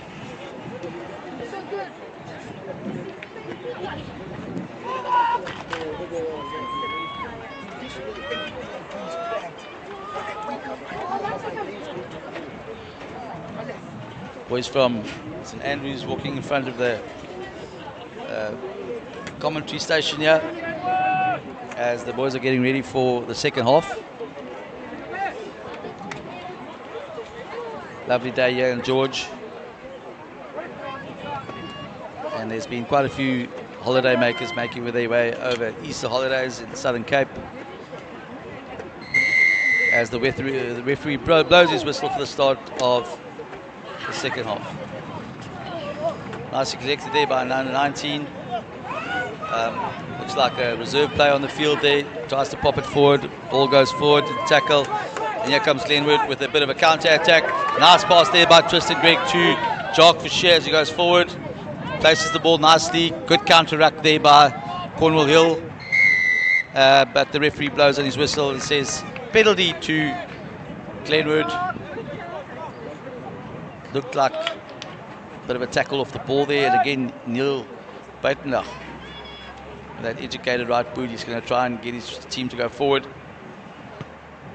Kicks it out, and that's going to be Glenwood ball in the 22 of Cornwall Hill.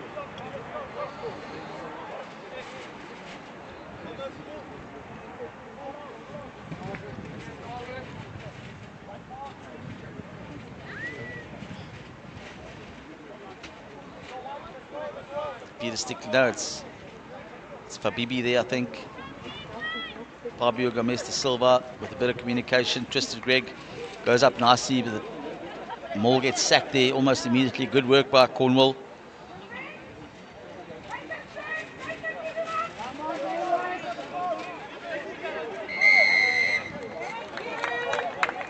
Ball then stolen illegally there by Cornwall Hill, and again the referee is going to have a chat. Already Cornwall Hill's got a yellow card for repeated infringements.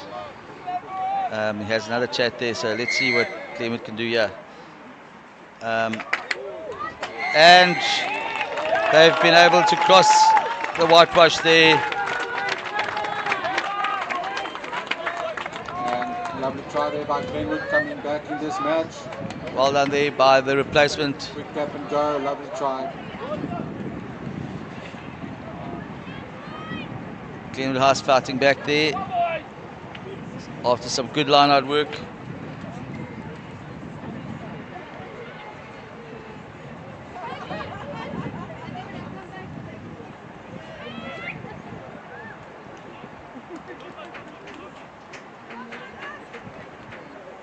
Peter Stickling, the number 12 from Glenwood, is a very good golfer. He's going to see if he can add 2 more points. Strikes it well, the ball curls in and over it goes. And Glenwood House comes back early in the second half, and the score now 28-7. Cornwall still leads 28 points to 7. Glenwood House there with some enterprising play, moving the ball a little bit, recycling once or twice, and then eventually getting into striking distance and making the most of it. Kick off out on the full. So a few mistakes now here, creeping into the game of Cornwall Hill. Can Glenwood House wrestle back some initiative here in this match?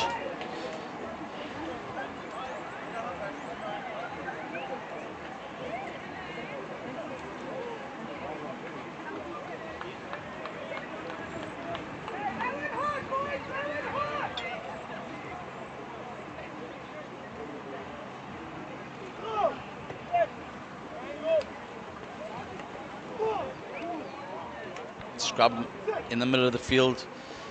Neil Buitendag now feeds the scrum. Decent scrum, but under pressure there. And they have to play it. Jono, Bosch, the 8th man carrying. Can Glenwood House secure the ball? Ball goes out there to one of the replacement players there. He's lively. It's made a difference since he's come on. Neil Buitendag, nice pass there. Caden Diaga that gets the ball, man and ball there at the same time. Can he recycle? Unfortunately not. Good tackle there in the midfield by Cornwall Hill. Support players just not there soon enough. And turnover position.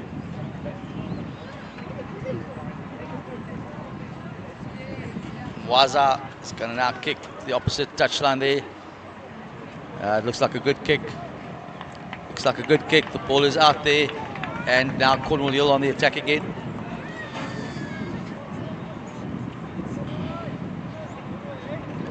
Both these teams, ladies and gentlemen, have already played 2 matches. This is their 3rd match, so there will be a few niggles and tight muscles and sore muscles.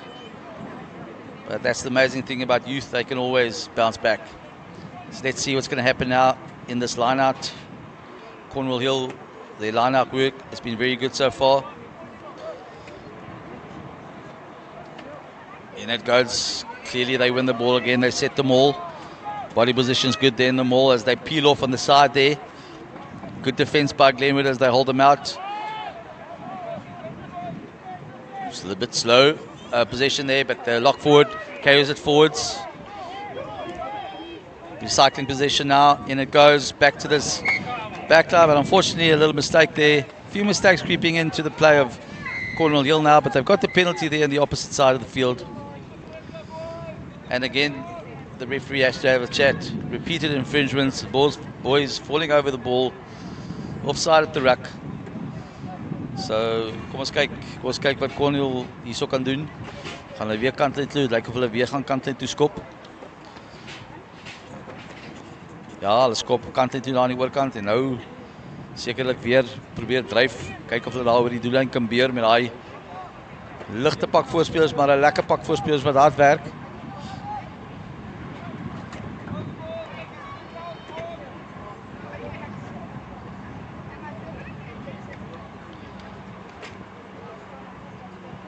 Agter die lynstaan by meester, baie mooi afgebring na die kantman wat weer eens hier ompeel. Hier agter die lynstaan verby, daar's altyd 'n bietjie spasie daar. Daai oorgangszone tussen die laaste man in die lyn staan en die loskakel van die oppositie en hulle maak gebruik van daai aanvallende zone daar met daai beweging, die flankman wat daar omkom. En 'n baie goeie 3, goeie hantering, goeie dinkwerk. En die 5-vir-5 skop suksesvol. En nou is die telling 35-7 in die guns van Cornwall Hill. Ja, dit is interessant, dames en here, om te sien hoe die spelers daardie spasie net agter die lyn staan benut. Met allerlei bewegings, partykeer kort vlak aangee, partykeer 'n skilbeweging. Maar dit is nogal 'n gebied, deel van die spel wat nogal interessant geraak het, hoe die verskillende skole daai gebied net daar agter die lyn staan probeer uitbuit. Engelsmanne noem dit die seam. Daniel College met 'n lekker hang afskop. Bal wat bietjie vorentoe geklap word daar. Cornwall Hill wat bemeester. Bal is arme bietjie om die nek daar. Bietjie ongedisciplineerde spel daar deur die flank. Jacques Fouché, so bietjie in die hitte van die stryd. Sy arm net so bietjie in die verkeerde posisie gekry.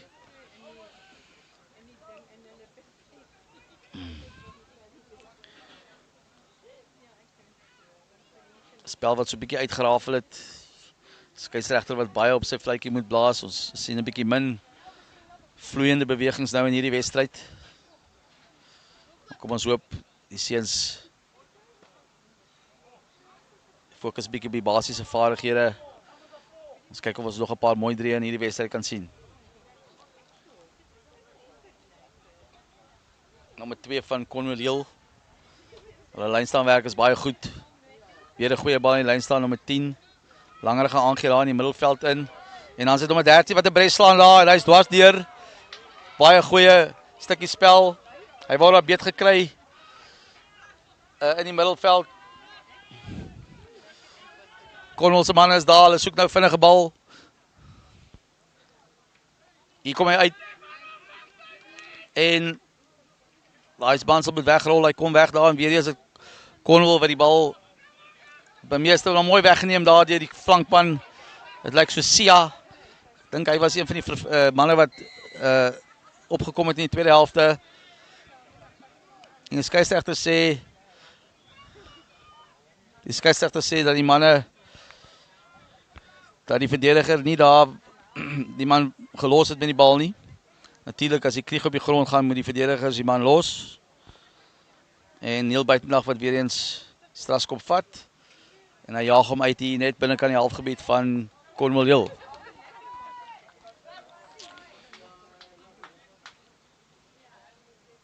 This match has lost a little bit of momentum, too many mistakes.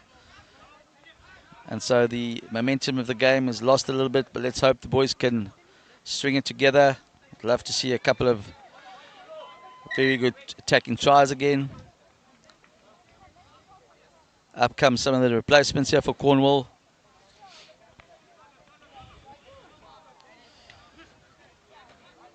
Ball tapped in the line out.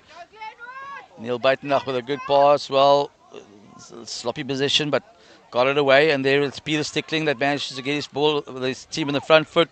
Passes to Daniel College. And now there's space on the left-hand side. Now there's space on the left-hand side. One more pass maybe can do the trick here. Tristan Gregg gets tackled close to the try line. Can he recycle the ball? Yes, he's got it. Looks like ball's coming out a little bit slowly. Neil du Toit into his lock forward, or it's his 8th man, John O'Bosh. And now Glenwood House must try and get width on the ball. Daniel College sees space out wide. It's not a bad, well, didn't get enough of it. And let's see if there's a counter-attack here by Cornwall. They get it inside to number 2 and tackle made in the midfield there. Can they recycle? Yes, quick ball. Scrum half decides to kick. He's found a bit of space here at the back. It's a good kick. Number 16 from Glenwood House under pressure, but he gets away. Good play by the number 16 there. Cornwall Hill quickly there and unfortunately held on to the ball. He was isolated there. Quick tap penalty by number 19. Cornwall Hill, the lock, driving forwards and just close to the try line. Can they recycle it again? There's a lot of space out wide. If they can get it wide quickly. Slow ball.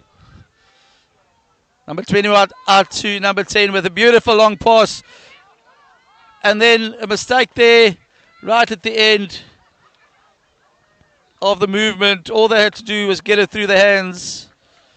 And the referee says it looks like it's been tapped down. Which of course you can't do. Or perhaps offside there after that ruck. But that was a try for all money if they just managed to straighten up and get it through the hands. But very good play by Cornwall Hill. Quick heads up play. They're putting Glenwood under pressure here. Again, they go deep in the line out, but this time they miss it. Can Glenwood House come away here with a better play? Yeah, they're trying to counter-attack, which is good, but then the ball is lost. Ball back inside to the flyer from Cornwall, has also had a very good game.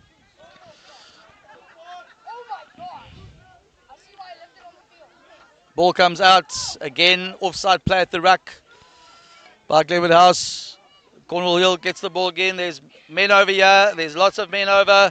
They can get the ball out, but the ball is lost forward.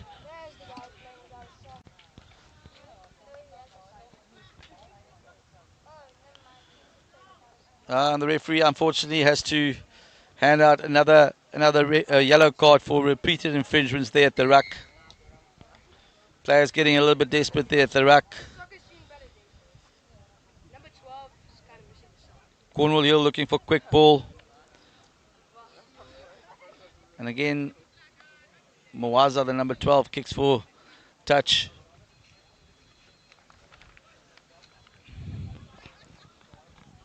Some enterprising play there, ladies and gentlemen. Schoolboys, energetic. They want to score tries. Cornwall Hill again just struggling a little bit there in the line out. Tristan Gregg gets the ball out. Again, Glenwood trying to counter attack there. They're playing positive rugby here. Let's see the ball, the bounce of the ball here. Zemiso Dayan passes it inside. They're playing with a bit of abandonment here, which is good. They need to try and get back into the game. Very good, much better rugby now by Glenwood House with his man on. College gets the ball. Unfortunately, kicks the ball directly into touch. Perhaps the better option would have been to try and keep the ball alive there. Look for support on the inside or the outside. Glenwood House now trying to be enterprising.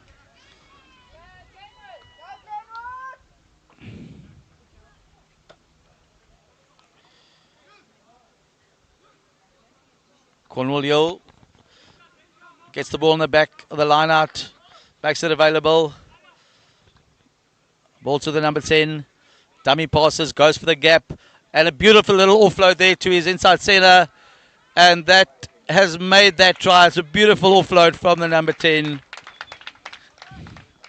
He draws two defenders in. Short little offload.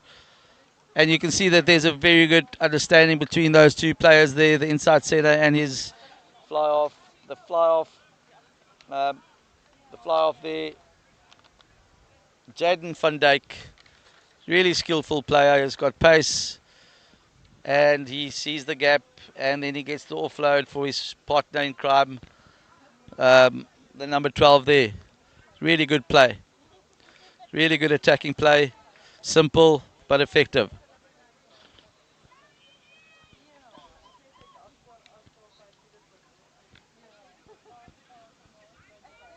I must say, this backline from Cornwall Hill have impressed us in this festival. Lovely strike there by the number 12. Unfortunate. Strikes the post. And the score now moves on to 40 points to 7.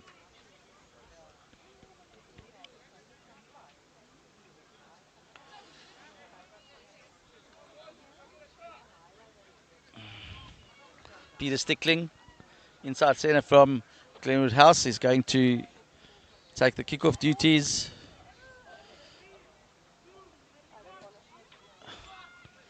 Kicks it off. And the number 15, yeah, from Cornwall Hill, opportunistic. He's a pacey player, fantastic run down the right-hand touchline here. A bit of heads-up play. The ball bounces into his arms. And he goes all the way.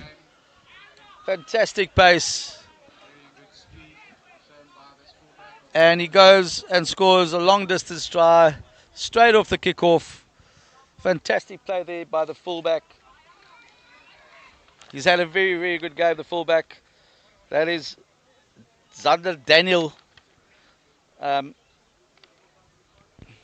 another player that's impressed here at the Independent Rugby Schools Festival.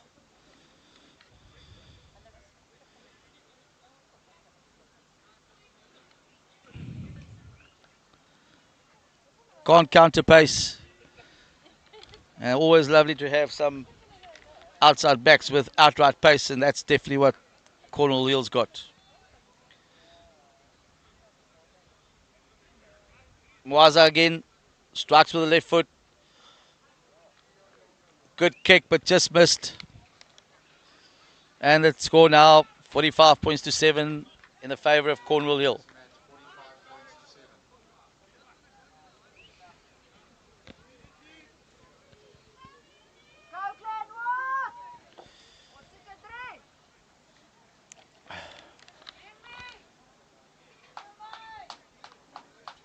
Peter Stickling unfortunately have to kick off again.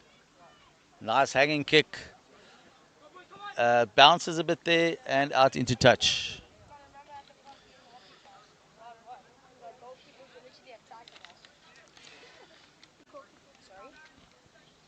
Cornwall Hill dominating this match right from the beginning with very good rugby. They've got a light pack of forwards, but they really work hard. The fundamentals are good. And they're creating quality ball for their back line.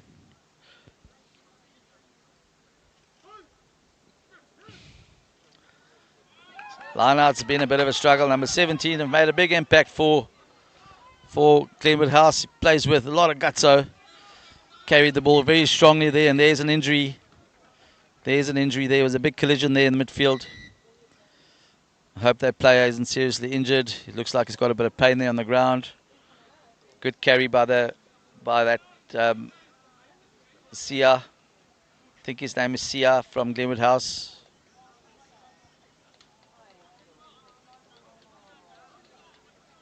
Looks like a leg injury there.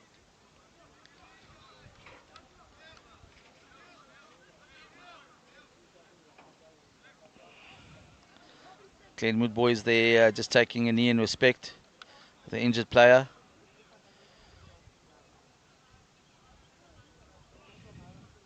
Never nice to see schoolboy getting injured.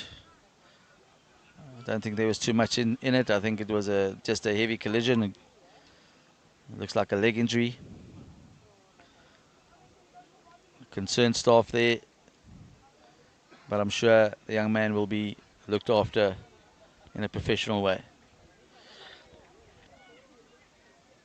The match after this year at the Independent Rugby Schools Festival will be between Woodridge and Somerset College. Somerset College still unbeaten at this festival as well. They had a victory over George High and a victory over Glenwood House, and they will take on Woodridge College directly after this game.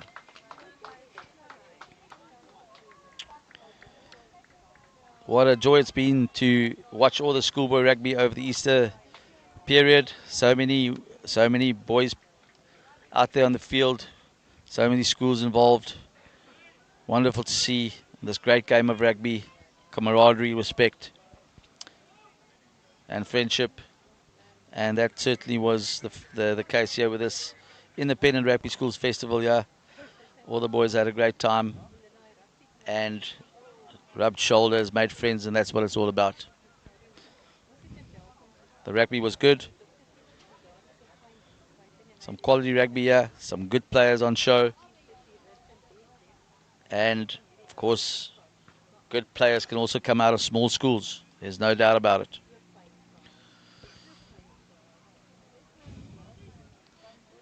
Neil Buitendach feeds the scrum. Ball is a bit loose. Peter Stickling. Good pass over the top to Timo Matthijssen, but unfortunately can't gather that pass. Knock on. Good idea there by Peter Stickling to move the ball into space, but unfortunately a little knock on there. This game coming to an end now. You can see that the boys are a little bit tired now after 3 days of rugby. Glenwood House had a bit of a tough time against polished opposition. Let's see if they can end their week with a positive try at the end.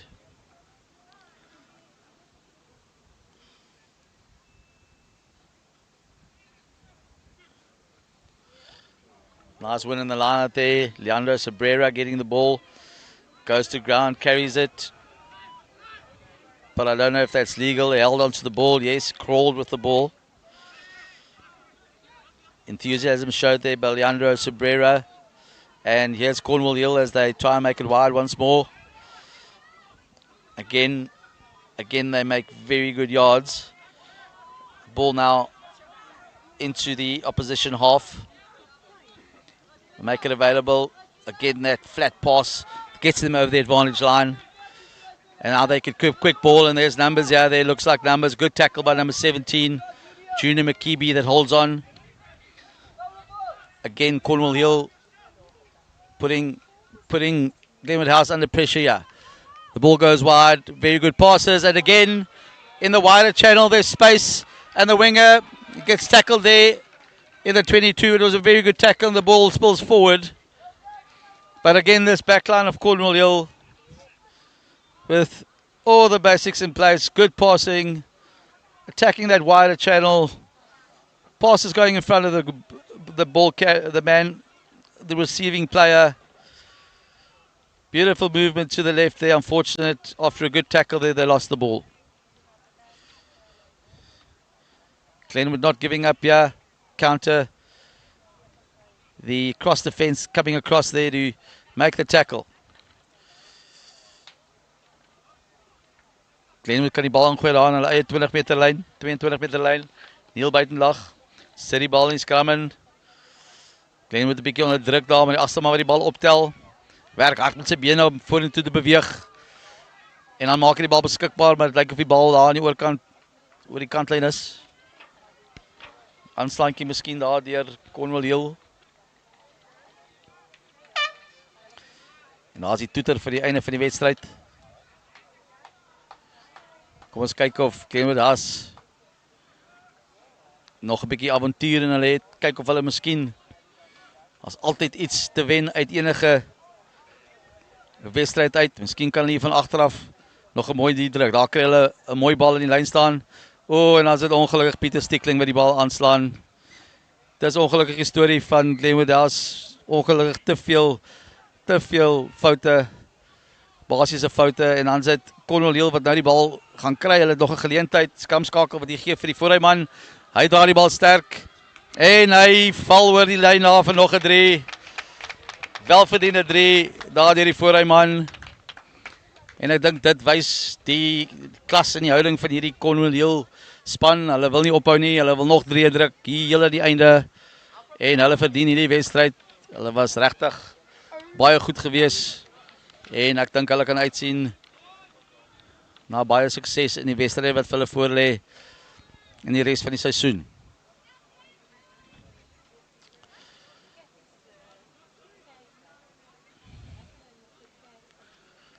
Hierdie behoort die laaste skop van die wedstryd te wees.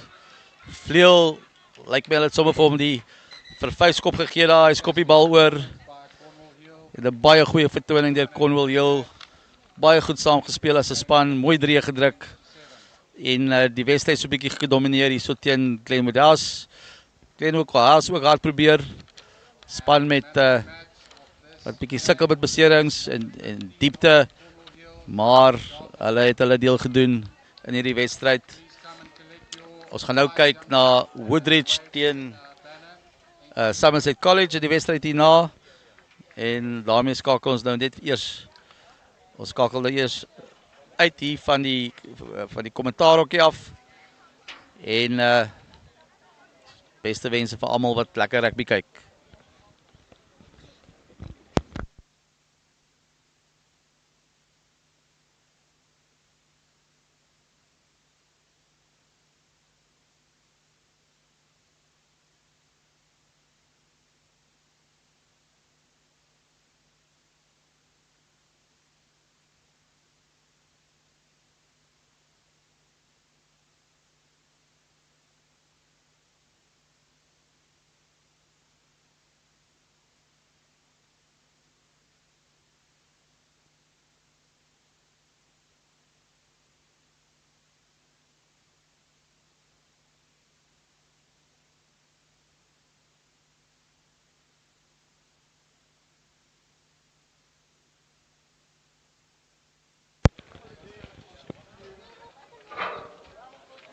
Good afternoon, everybody. I trust you all well. What a glorious day we have in George today.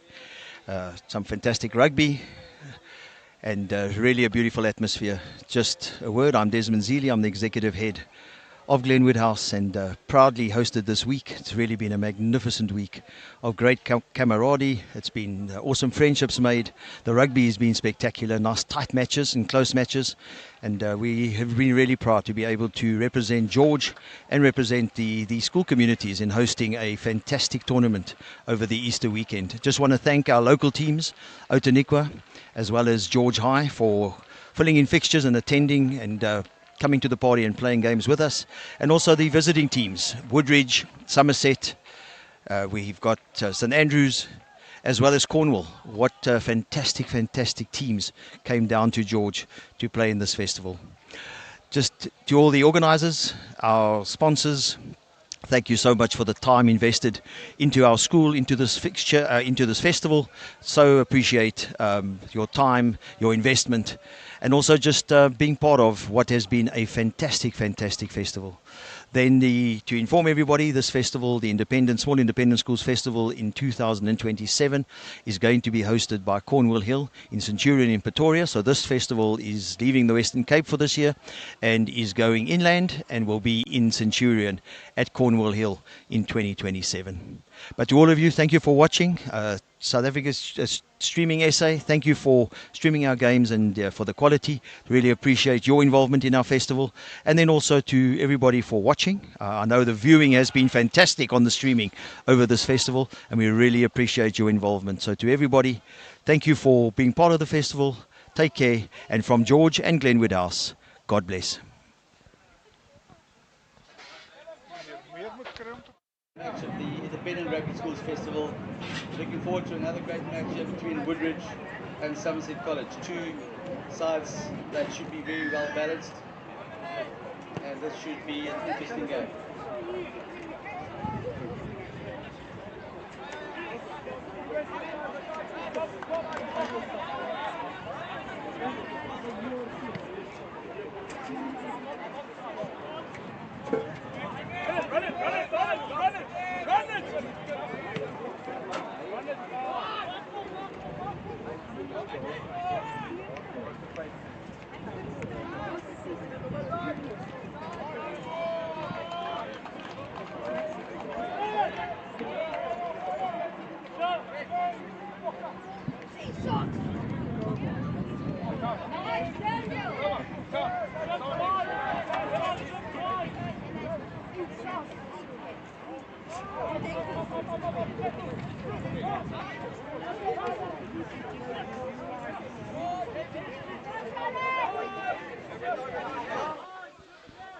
So dankie vir meneer Zili vir die boodskap wat hy gebring het. Dit word hoogs gewaardeer.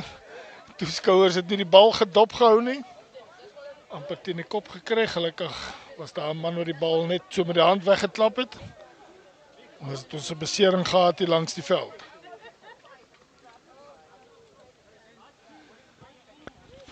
Somerset en Woodridge wat op vinnige voet en vinnige noot begin het hiersom. Lynstaan word gevoer deur Woodridge. Somerset wat bietjie vroeg gespring het daar. Nee, skeieregter sê nommer 2 het gemik met die bal. Hy mag dit nie doen nie. Kort armpie daar.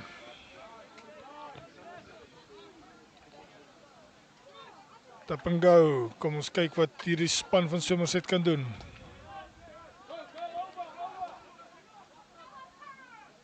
Bal weer teruggegee, ongelukkig aangeslaan. En nommer 2 en sy teestander wat so 'n bietjie nie wil ophou as die fluitjie geblaas het nie. Hy het die duikslag begin, hy wil hom graag klaarmaak of die fluitjie nog geblaas het of nie. The referee see no problem in that. He just had an eye on it to make sure that it doesn't escalate, which we have seen quite good discipline by the teams in this tournament. Woodridge has got the ball. What can they do? He puts it to boot. It's one of the Somerset players which made everybody onside, and immediately Woodridge had the ball back again. Not a very good pass to the back line there. Kicks it forward. He's not going to find the touchline. Somerset player wants to run. A good tackle to bring him down.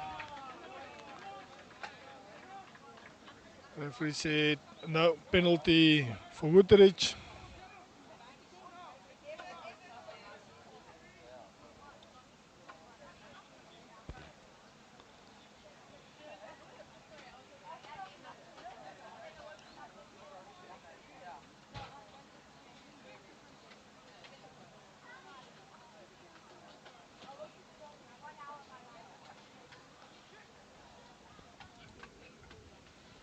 Woodridge taking the time.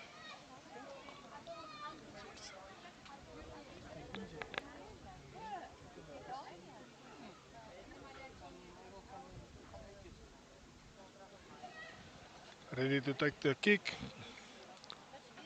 They attended to one of the Somerset players. All is good, everybody's still on the field.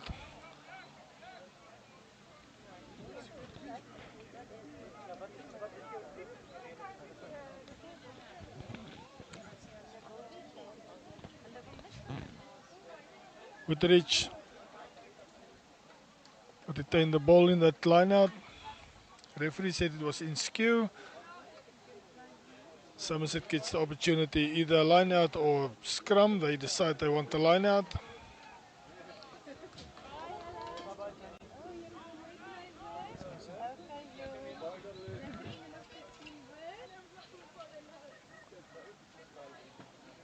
Woodridge daai die Oos-Kaap uit. Speel baie mooi rugby hierdie week.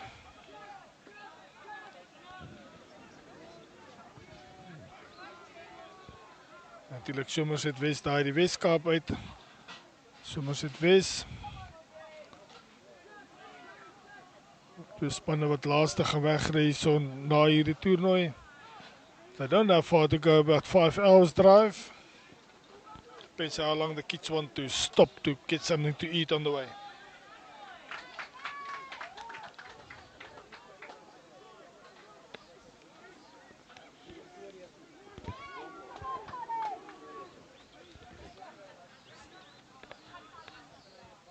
Pragtige spel deur hierdie twee spanne sover.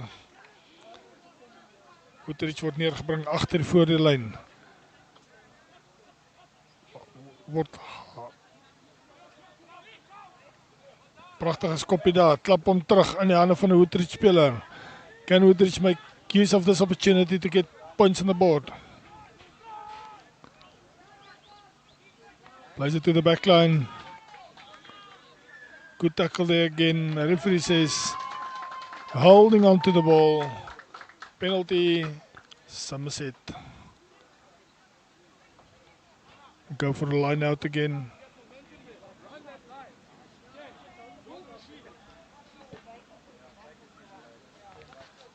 He finds touch on the 10-meter line.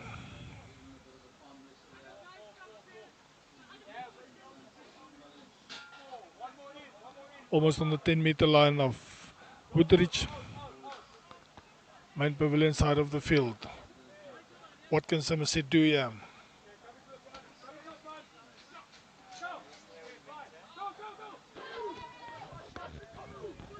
Somerset retained the ball in that line out. Driving the over 10-meter line. 5 more meters. 6, 7 meters. That's a good drive. Ball goes down the back line.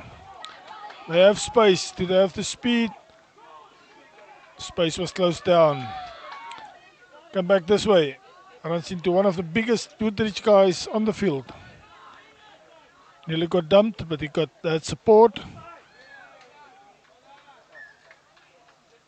Number 25 from Somerset that couldn't control the ball. Knocked it, unfortunately. Scrum in the middle of the field. Woodridge has got lots of opportunities to attack. Can attack both sides.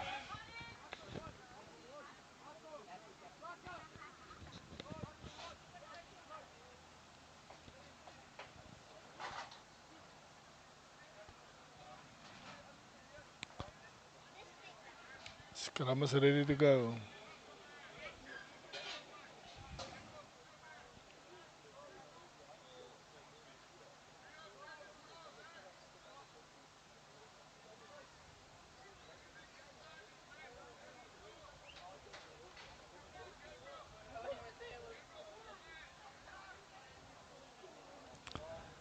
Woodridge fed the ball into that scrum.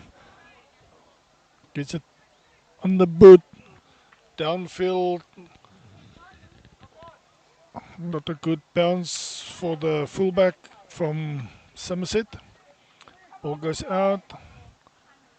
And Woodridge should get the throw in, yes. Linesman had it wrong there for a second. Referee reminded him that Woodridge kicked the ball and Somerset played the ball before it went out.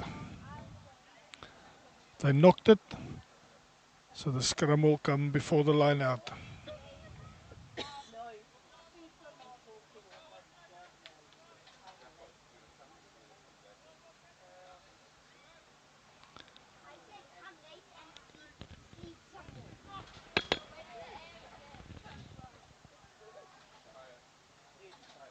Woodridge gets the ball, going down the hands. Winger got it, but he didn't have space. Unfortunately, was shut down before he could pick up speed. Tried to retain the ball, but he held on too long. Somerset gets the penalty.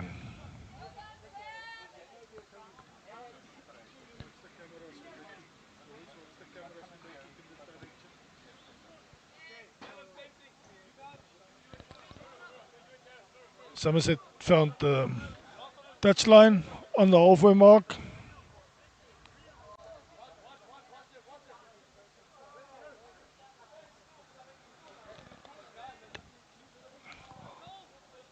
Can Somerset use this opportunity to go into the halfway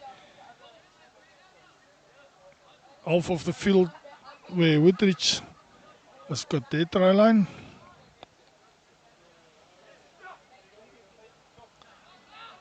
Found his jumper. The referee said that's all legit. They go on a drive. 5 meters. 6, 7 meters it goes down. The ref is playing advantage. Bringing the maul down. Kicked by number 9. Caught by the Woodridge player. Ref says there's no advantage. He came back.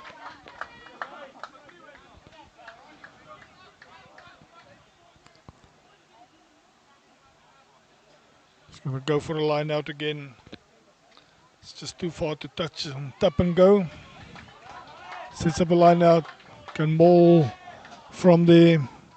Set up nice attacking opportunity.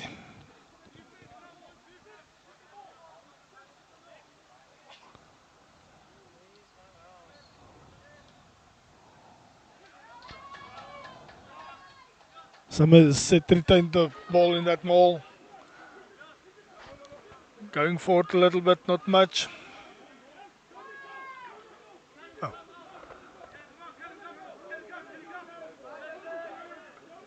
Still trying to go forward. Referee's keeping his eye on it, but took too long. Ball didn't become available. Referee said, you lose the ball, scrum Woodridge. Woodridge did well by keeping the ball carrier upright.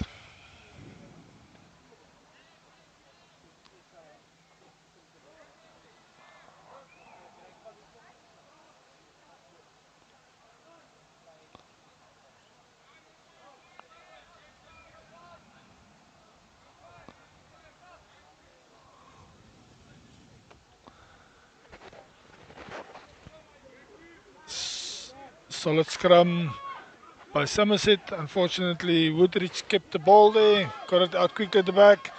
This guy runs. It's a very strong run. 4 or 5 players out of the way. Goes down eventually. Somerset half of the field.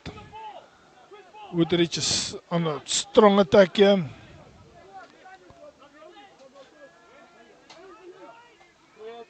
Gets it back. Puts it on the boot. Straight down the throat of a Somerset player, which at number 15 wants to run. It's brought down just before the halfway line. Somerset is on the attack here. This blue wave is rolling. Can they get to the try line? Hand to the face, head on head there. Goes down, ball is available.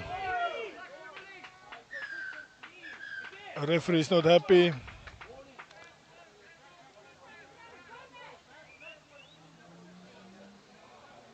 Said, let me just give me a second to talk to Woodridge.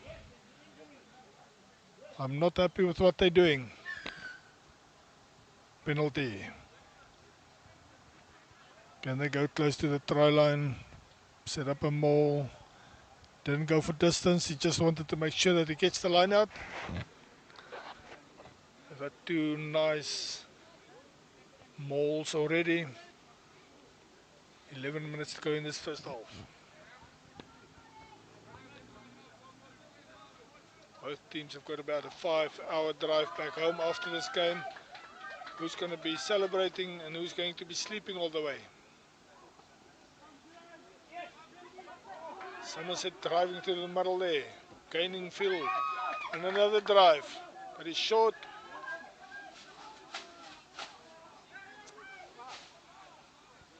Yeah, but you can see there.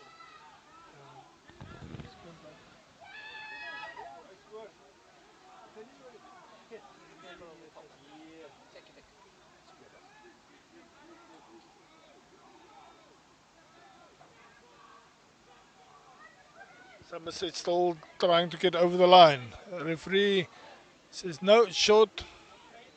Still playing advantage. Somerset, pick up and drive. No, he's passing to the back line.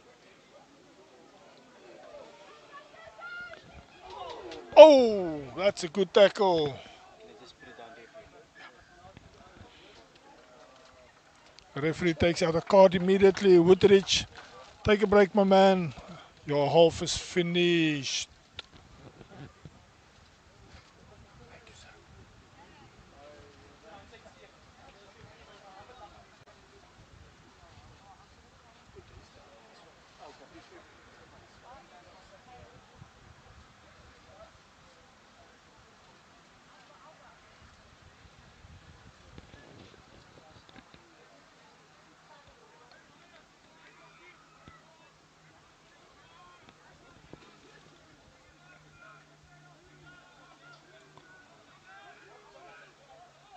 Touch scrum there.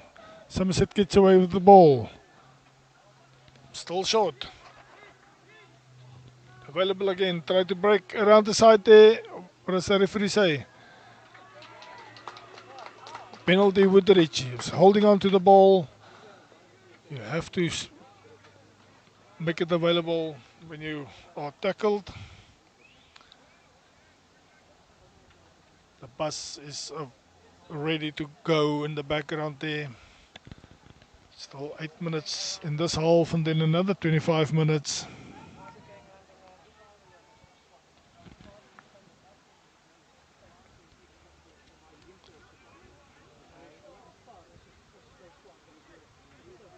It's back.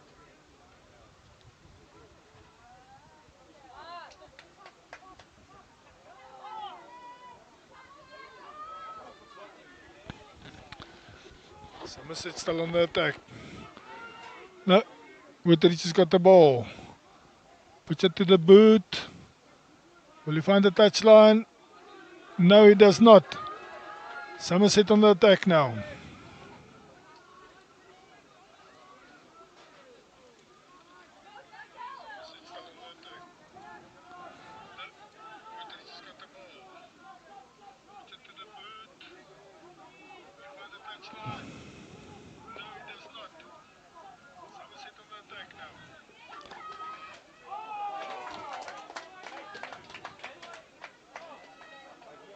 Good passage of play there. Somerset will be happy. Switch that off.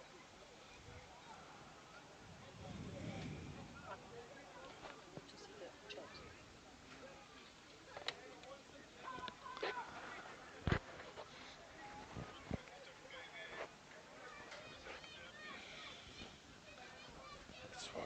It's running there now.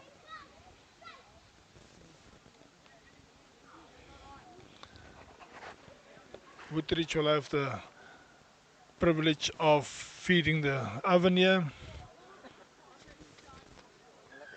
Can they get away from their try line? Somerset is busy setting up campsite. Been there for a while. No points from it. Almost 20 minutes has gone by. Still no more points on the board. Very tight game. Woodridge gets it. Passes it back on the boot. And nearly took another 2 ladies out on the side of the field here. Luckily they had their eye on the game, saw the ball coming.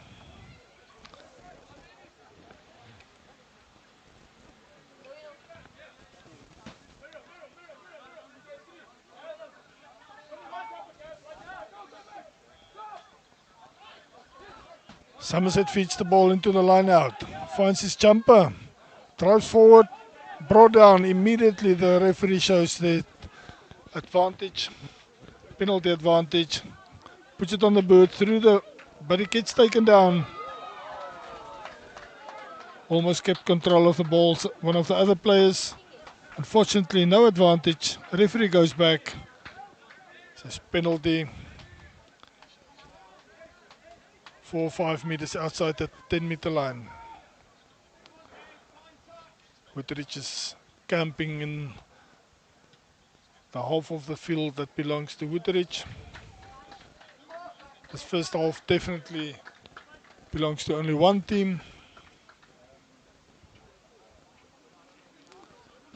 And that is not Woodridge.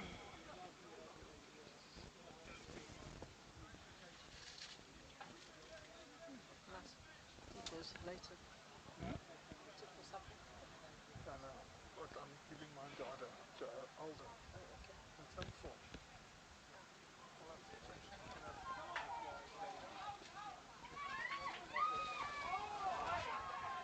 It was only 4 yesterday and the day before and Saturday.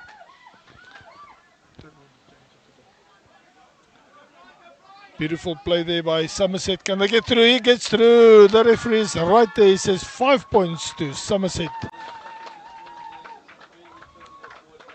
Woodridge will definitely have to get that 1 foot out of the bus that's on its way home. Get back into this game. 4 minutes to go in this first half. The main game of this tournament, this festival.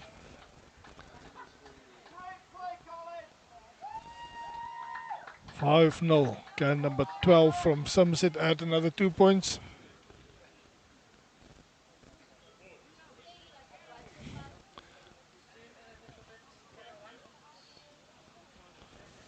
He's kicking. And it's over. 2 more points. 7-0 to Somerset. They've been camping close to the tire line for about 20 minutes before they get the opportunity to get some points on the board.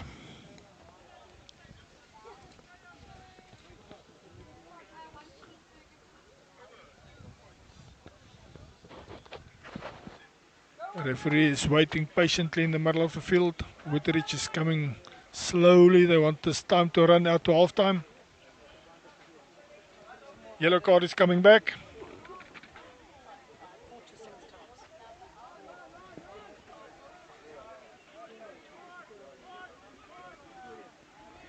Somerset says we are coming back to our campsite. If you give us an opportunity, we'll be right back there. Puts it to boot. Very good kick. Woodridge will have to kick because he's got no support.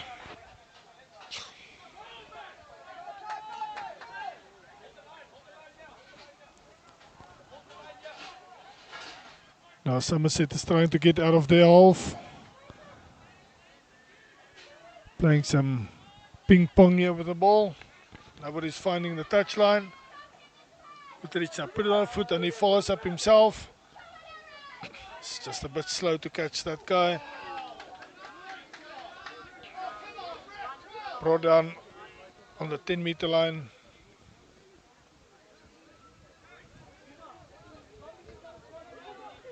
Net binne hulle eie 10 meter stippellyn. Somerset sit die bal op die voet.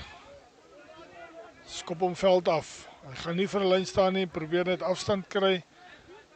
Maar is niemand wat opvolg nie.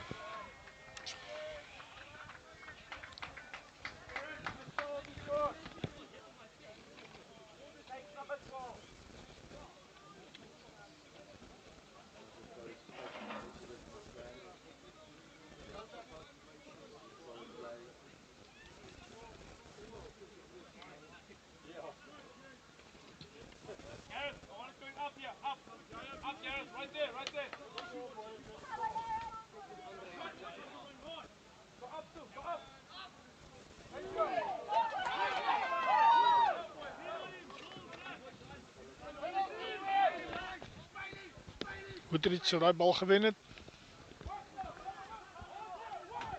Wil nou hulle bes doen om uit hulle halfgebied uit te kom. Speel hom daar in die agterlyn af. Unfortunately, it was a knock, but there was advantage being played. Penalty Woodridge. And they now get into the other half of the field.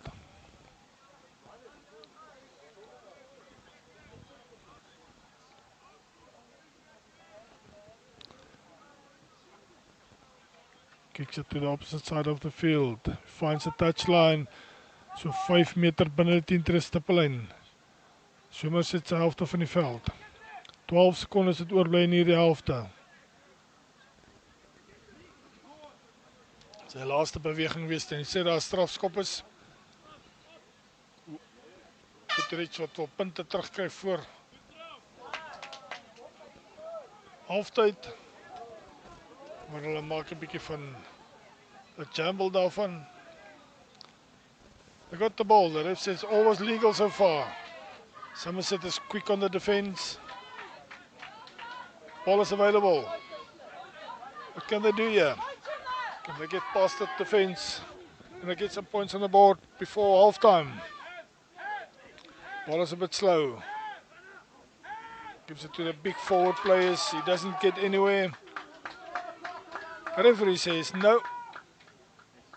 There was a knock on there, but it is halftime. Let's have some oranges.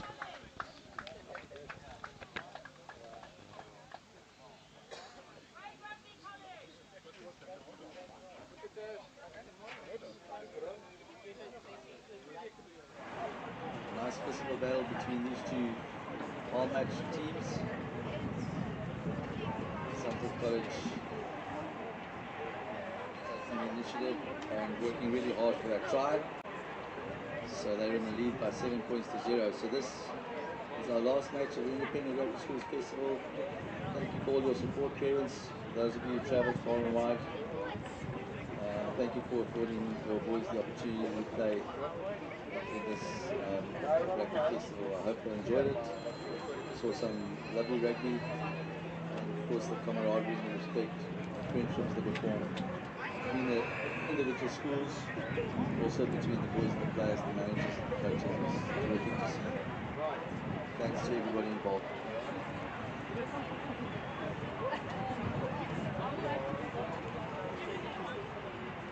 You both on the same team.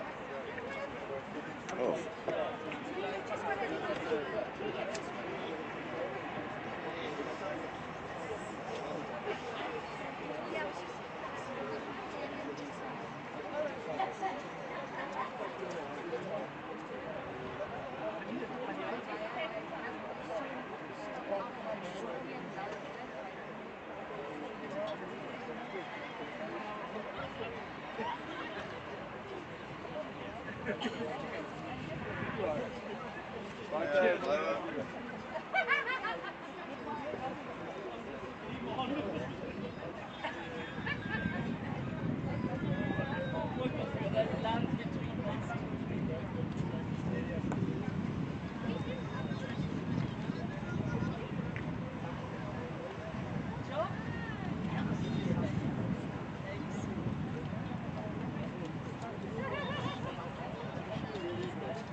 The son is accusing them.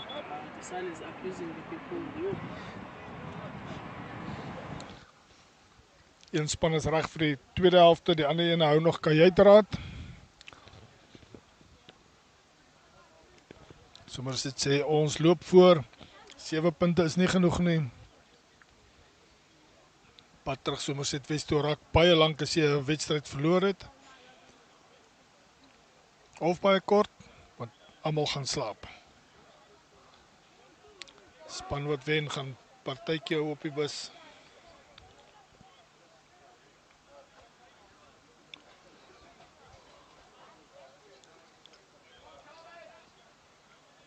Somerset het ook nou reg gekry. Woodridge staan lank en wag. Woodridge has been busy for a while already. Somerset coming back. They will start the second half.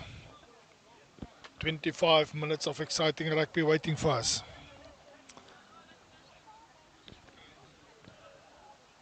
Gaan Woodridge eerste punt aanteken in die tweede helfte of gaan Woodridge Somerset toelaat om weer kamp op te slaan nou aan die ander kant van die veld?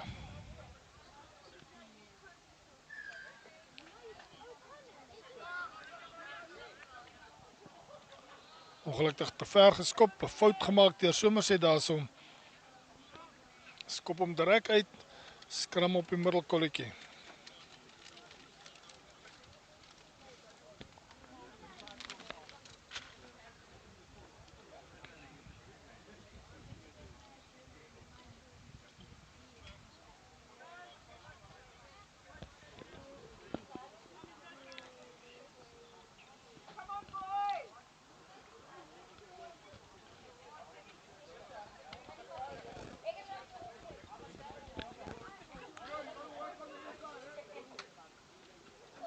Woodridge got the ball, playing it down the back line, but they lost the ball. Knocked, kicked forward by a Somerset player. Can he get to it? Woodridge got there first. Safeguard the ball, give it back, put it on the boot. It's midfield. What can Somerset do here?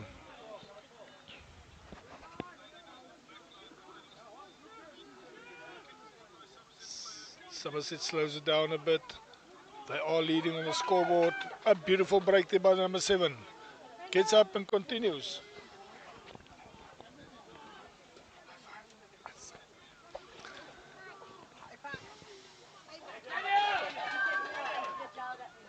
Pragtige breek daar deur die Somerset speler. Word neergebring so 10 meter van die doellyn af. Pick up and go by Somerset. Can they get through in this way? The danger of picking up and going all the time is somewhere there's a knock. Give it to the back players. They know how to run with the ball. Pick up and go again. But a half meter short.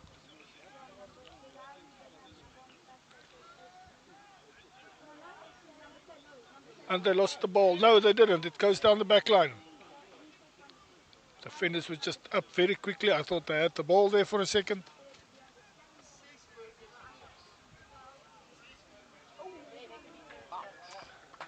And the referee says, let's give a penalty. They were offside. They came up too quickly. Came up so quickly. I thought they had the ball.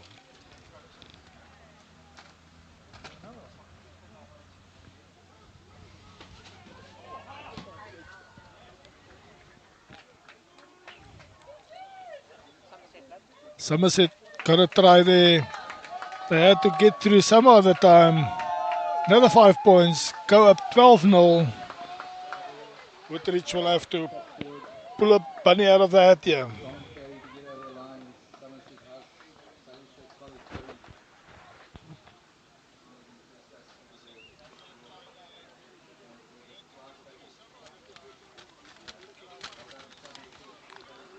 He wants to make sure he gets those 2 points.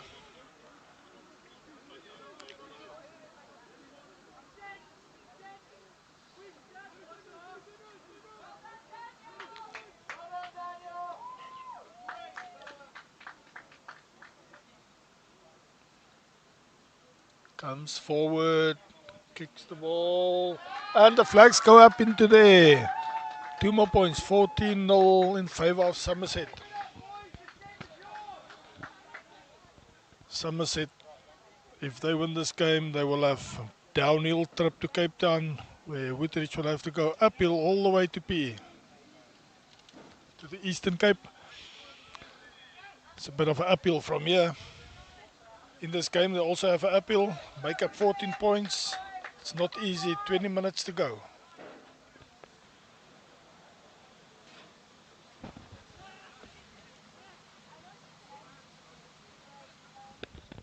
Woodridge restarts the game.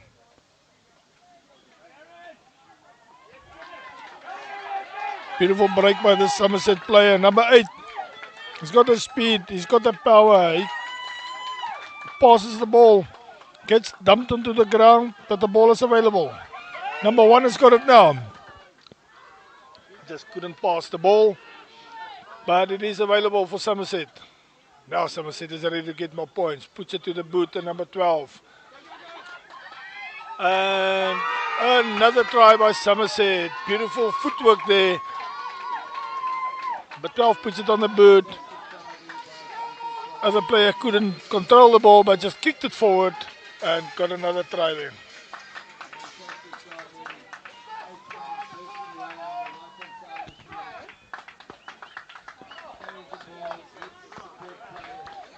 Beautiful try there by Somerset.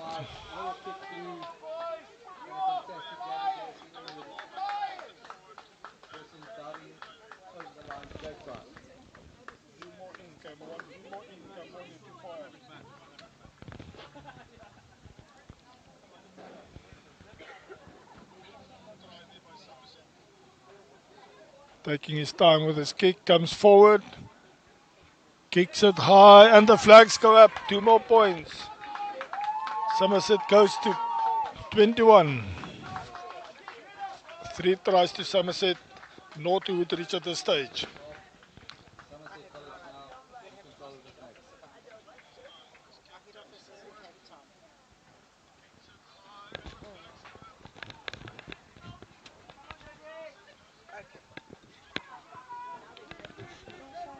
Deep kick by Woodridge.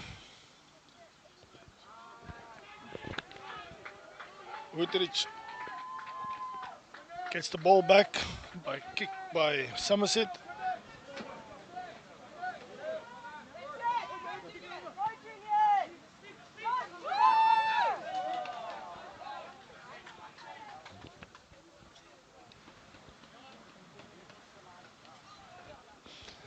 Line out, middle line of the field, just about 1 meter inside the half of Woodridge. Somerset had that fantastic and beautiful third try a few minutes ago. 18 minutes to go. Can Woodridge come back? 3 tries to 0.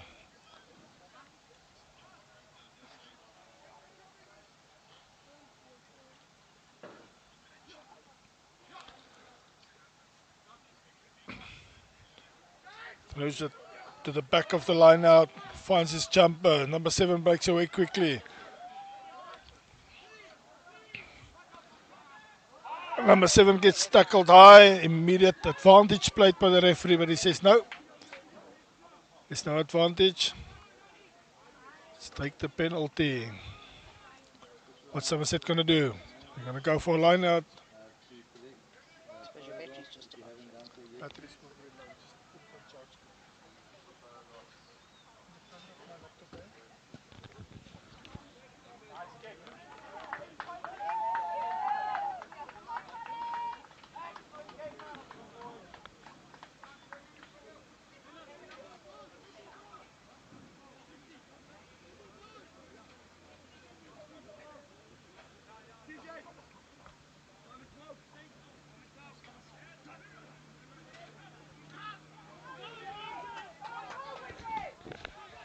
Line out one by Woodridge. Now they want to get across the field, get to the other side and get the points.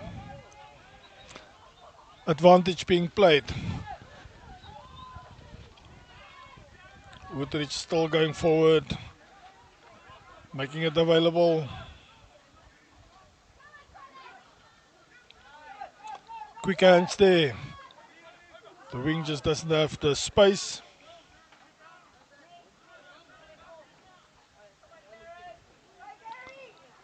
Goes down. No, says the ref, there was no advantage. Let's go back.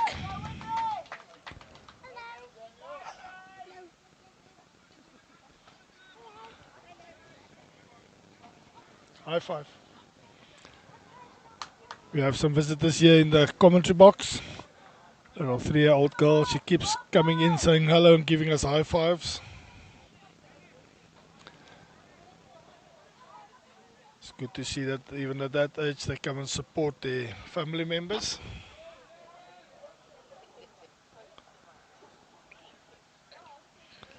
Line out on the other side of the field. Woodridge to throw in. Will he find his jumper? He does indeed. Gets slapped back. Come down the back line.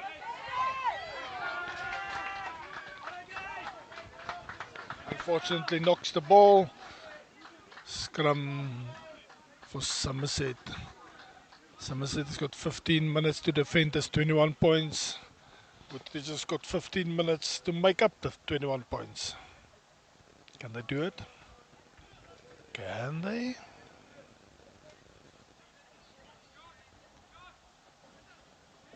It's not impossible, but it's definitely unlikely.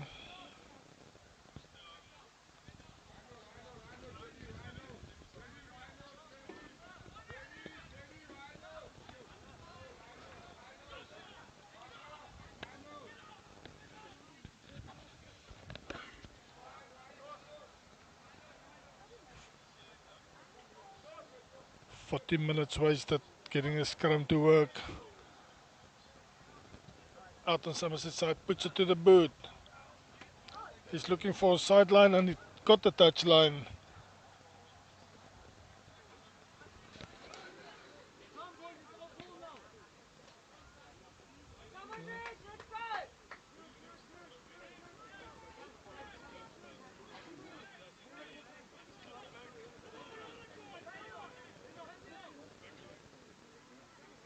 I'll answer him later.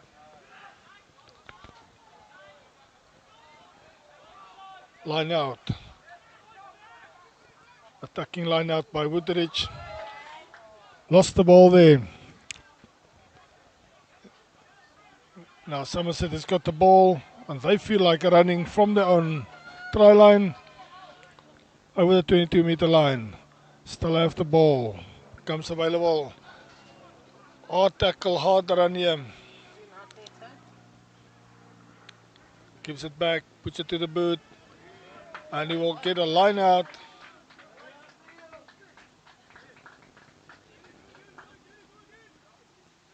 Almost on the middle line of the field.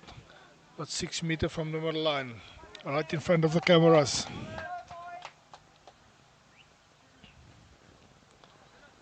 Can Woodridge go back? No. Just had a lot of work done to get down to the try line of Somerset and then they got chased back. Woodridge playing it down the back line.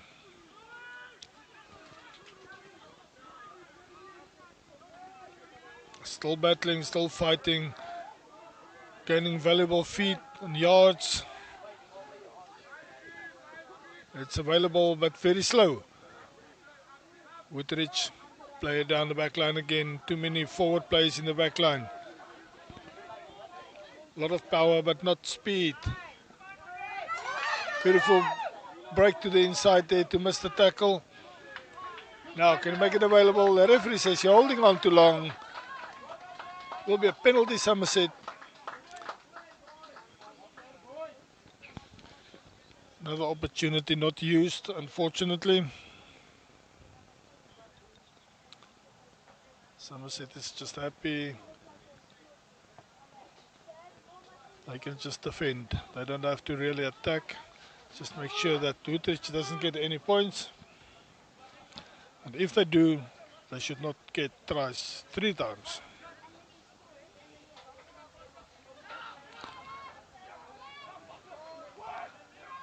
Good jump there by the jumper. He got the ball. They start the maul.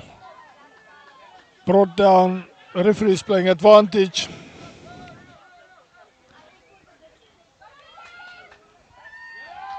Beautiful break there by the Somerset player. Referee said it's all good. Keeps going. Ball is available. Puts it to boot for his wing. Too far. Let's see, zoomed in. You zoom out, please. Why are you zoomed in so much? You can't follow the ball if you zoomed in so much. Hello.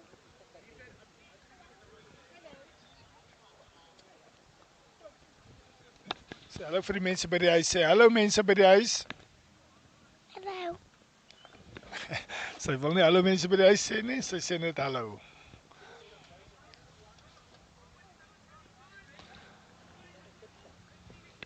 Is that a good thing?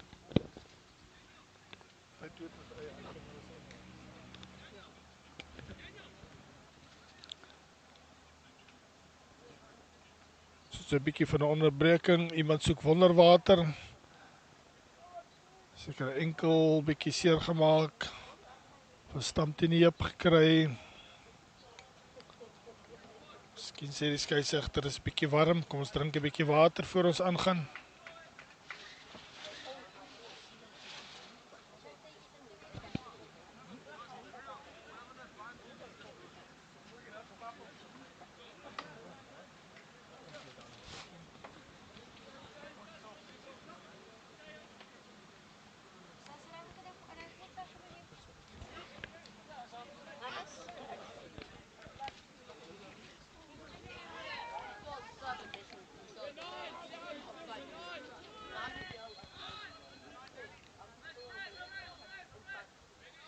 I wouldn't. Somerset that's trying to get more points. He gets lifted up and dumped. The referee is happy with that. Ball comes out Somerset side. Number 25 is very strong, but this time he doesn't get far. Dust everywhere when they go down. Some big players in the Somerset team. Keeps going, keeps going. Makes it available. Slow ball. Puts it to boot. Not a very good option. They can put pressure on the team, but they couldn't. Referee says if you tackled him, you have to release. Penalty Woodridge. And get away from the line for a bit. Time is running out for them if they want to win this game.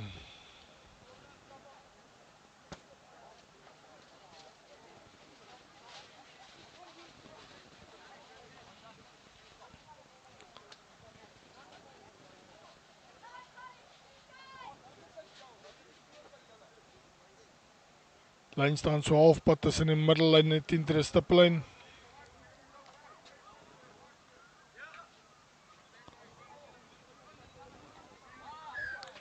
Woodridge got the ball. Referee is not happy. Dit was skeef ingegooi. Somerset, wat soek julle? Skram of lyn staan? Somerset sê nee, dankie meneer. Ons soek die skram. Ons doen goed in die skram. Ons sal liewer ons hand waag daarin. 7 minute oor. Somerset 7 punte bysit of gaan Woodridge 7 punte op die bord kry.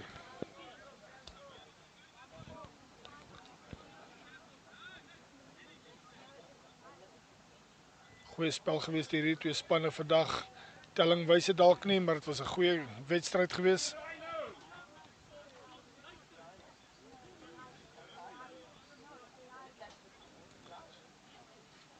Referee is not happy with someone or something.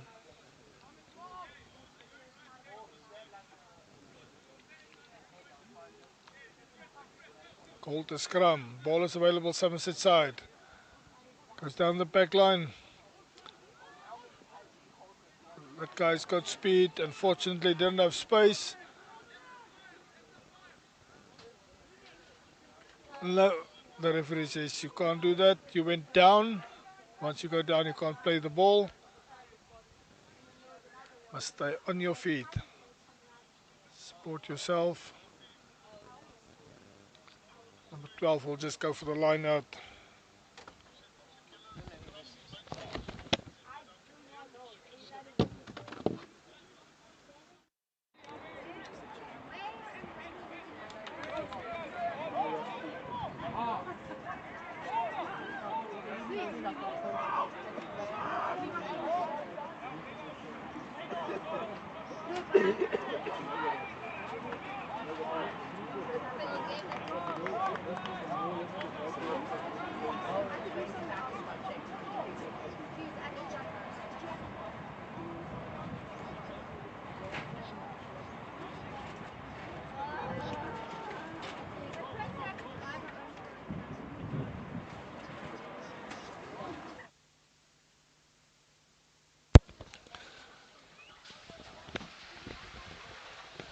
Woodridge want to get out of jail here.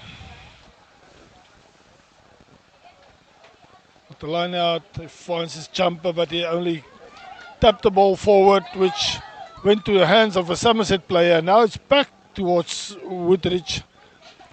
The referee says there's too much things happening there. Penalty Woodridge.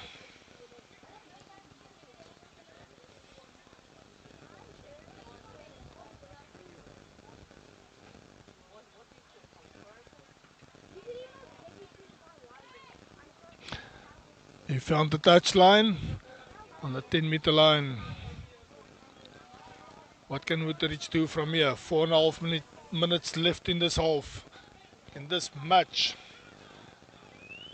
It's the last 4.5 minutes of rugby at the Independent School Festival at Glenwood House School in George. Seen some beautiful rugby over the last few days. Next year it will be up in Centurion, as you heard. Cornwall Hill will host this tournament next year.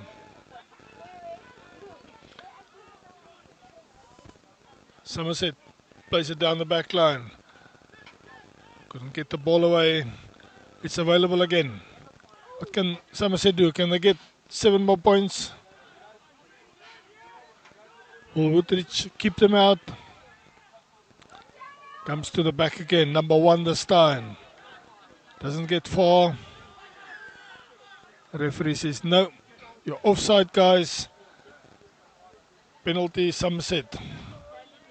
Somerset is going to set up a line out. I want those points that's available behind the try line.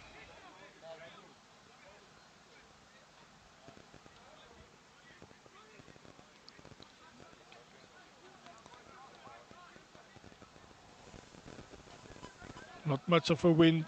If you watched the stream on Monday, you will remember there was strong wind, westerly wind. Today hardly any wind.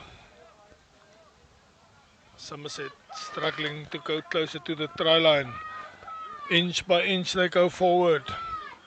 The defense of Woodridge is holding, but not for long. They go down and the ref says that's 5 points. Well worked try there with the driving ball. 26-0 in favour of Somerset. Woodridge had a very good festival, but unfortunately in this game the wheels came off. They can't keep up to Somerset. And Somerset just wants a tee to put the ball on so he can kick. His own team is not bringing him on, he's just going to drop kick it.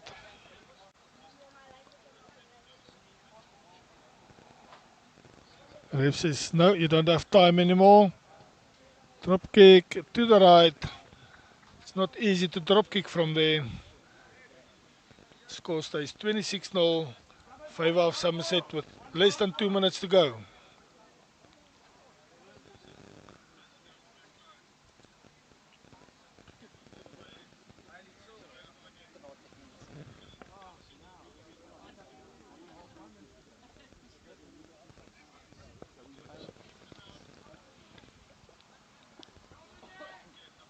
Thank you guys for your suggestion to talk to the ref. Unfortunately, we can't do that.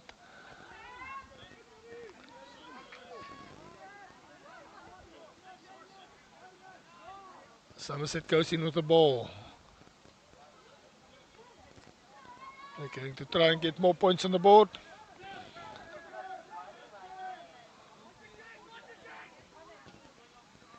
Kicks downfield. What will Woodridge do with this ball now? Somerset came up very quickly.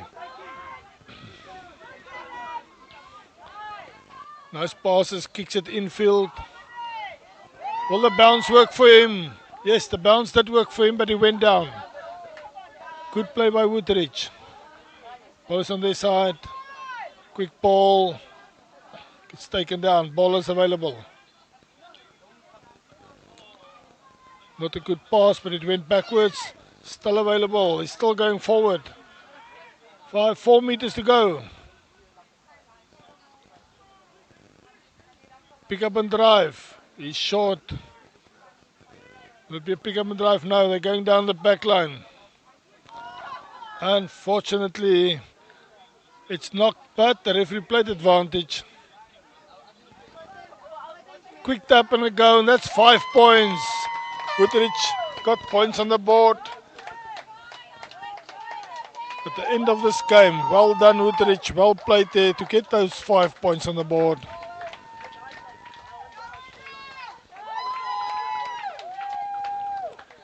As you can hear, the Woodridge supporters did not have much to cheer about so far. At the end of the game, they're all very happy. Got points on the board. Can they add another 2?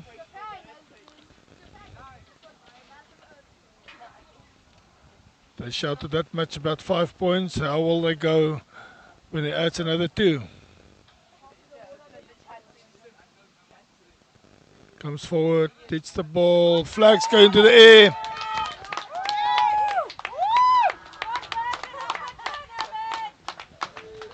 Very happy crowd here. Woodridge got points on the board. It was a very good game from our side. We thank you for tuning in and watching with us. This very exciting rugby matches brought to you from the Independent Schools Rugby Festival 2026, hosted by Glenwood House School in George. You heard that next year the same festival will be held by Cornwall Hill in Centurion in Pretoria. Thank you very much. Have a lovely day. Enjoy the weather in George. And from us, we'll see you next time. And we hope that all the schools that were represented here over this last couple of days will also be take part in that festival next year in Pretoria. There's a couple of unbeaten sides here. Cornwall Hill went unbeaten, Somerset College went unbeaten, and so they really had very good outings. And safe travels back home, everybody. To all our boys, thanks for all your inputs, thanks for all your efforts, and in the end it's all about rugby, it's all about friendship and camaraderie. Thank you very much. The man of the match for this last game is the flanker, number 7 from Somerset College. Worked really hard, busybody flanker, energetic, had a lot of tackles.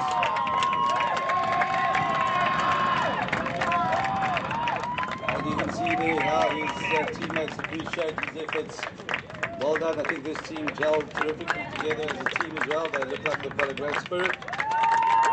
And thanking their parents and supporters. Well done, Somerset College.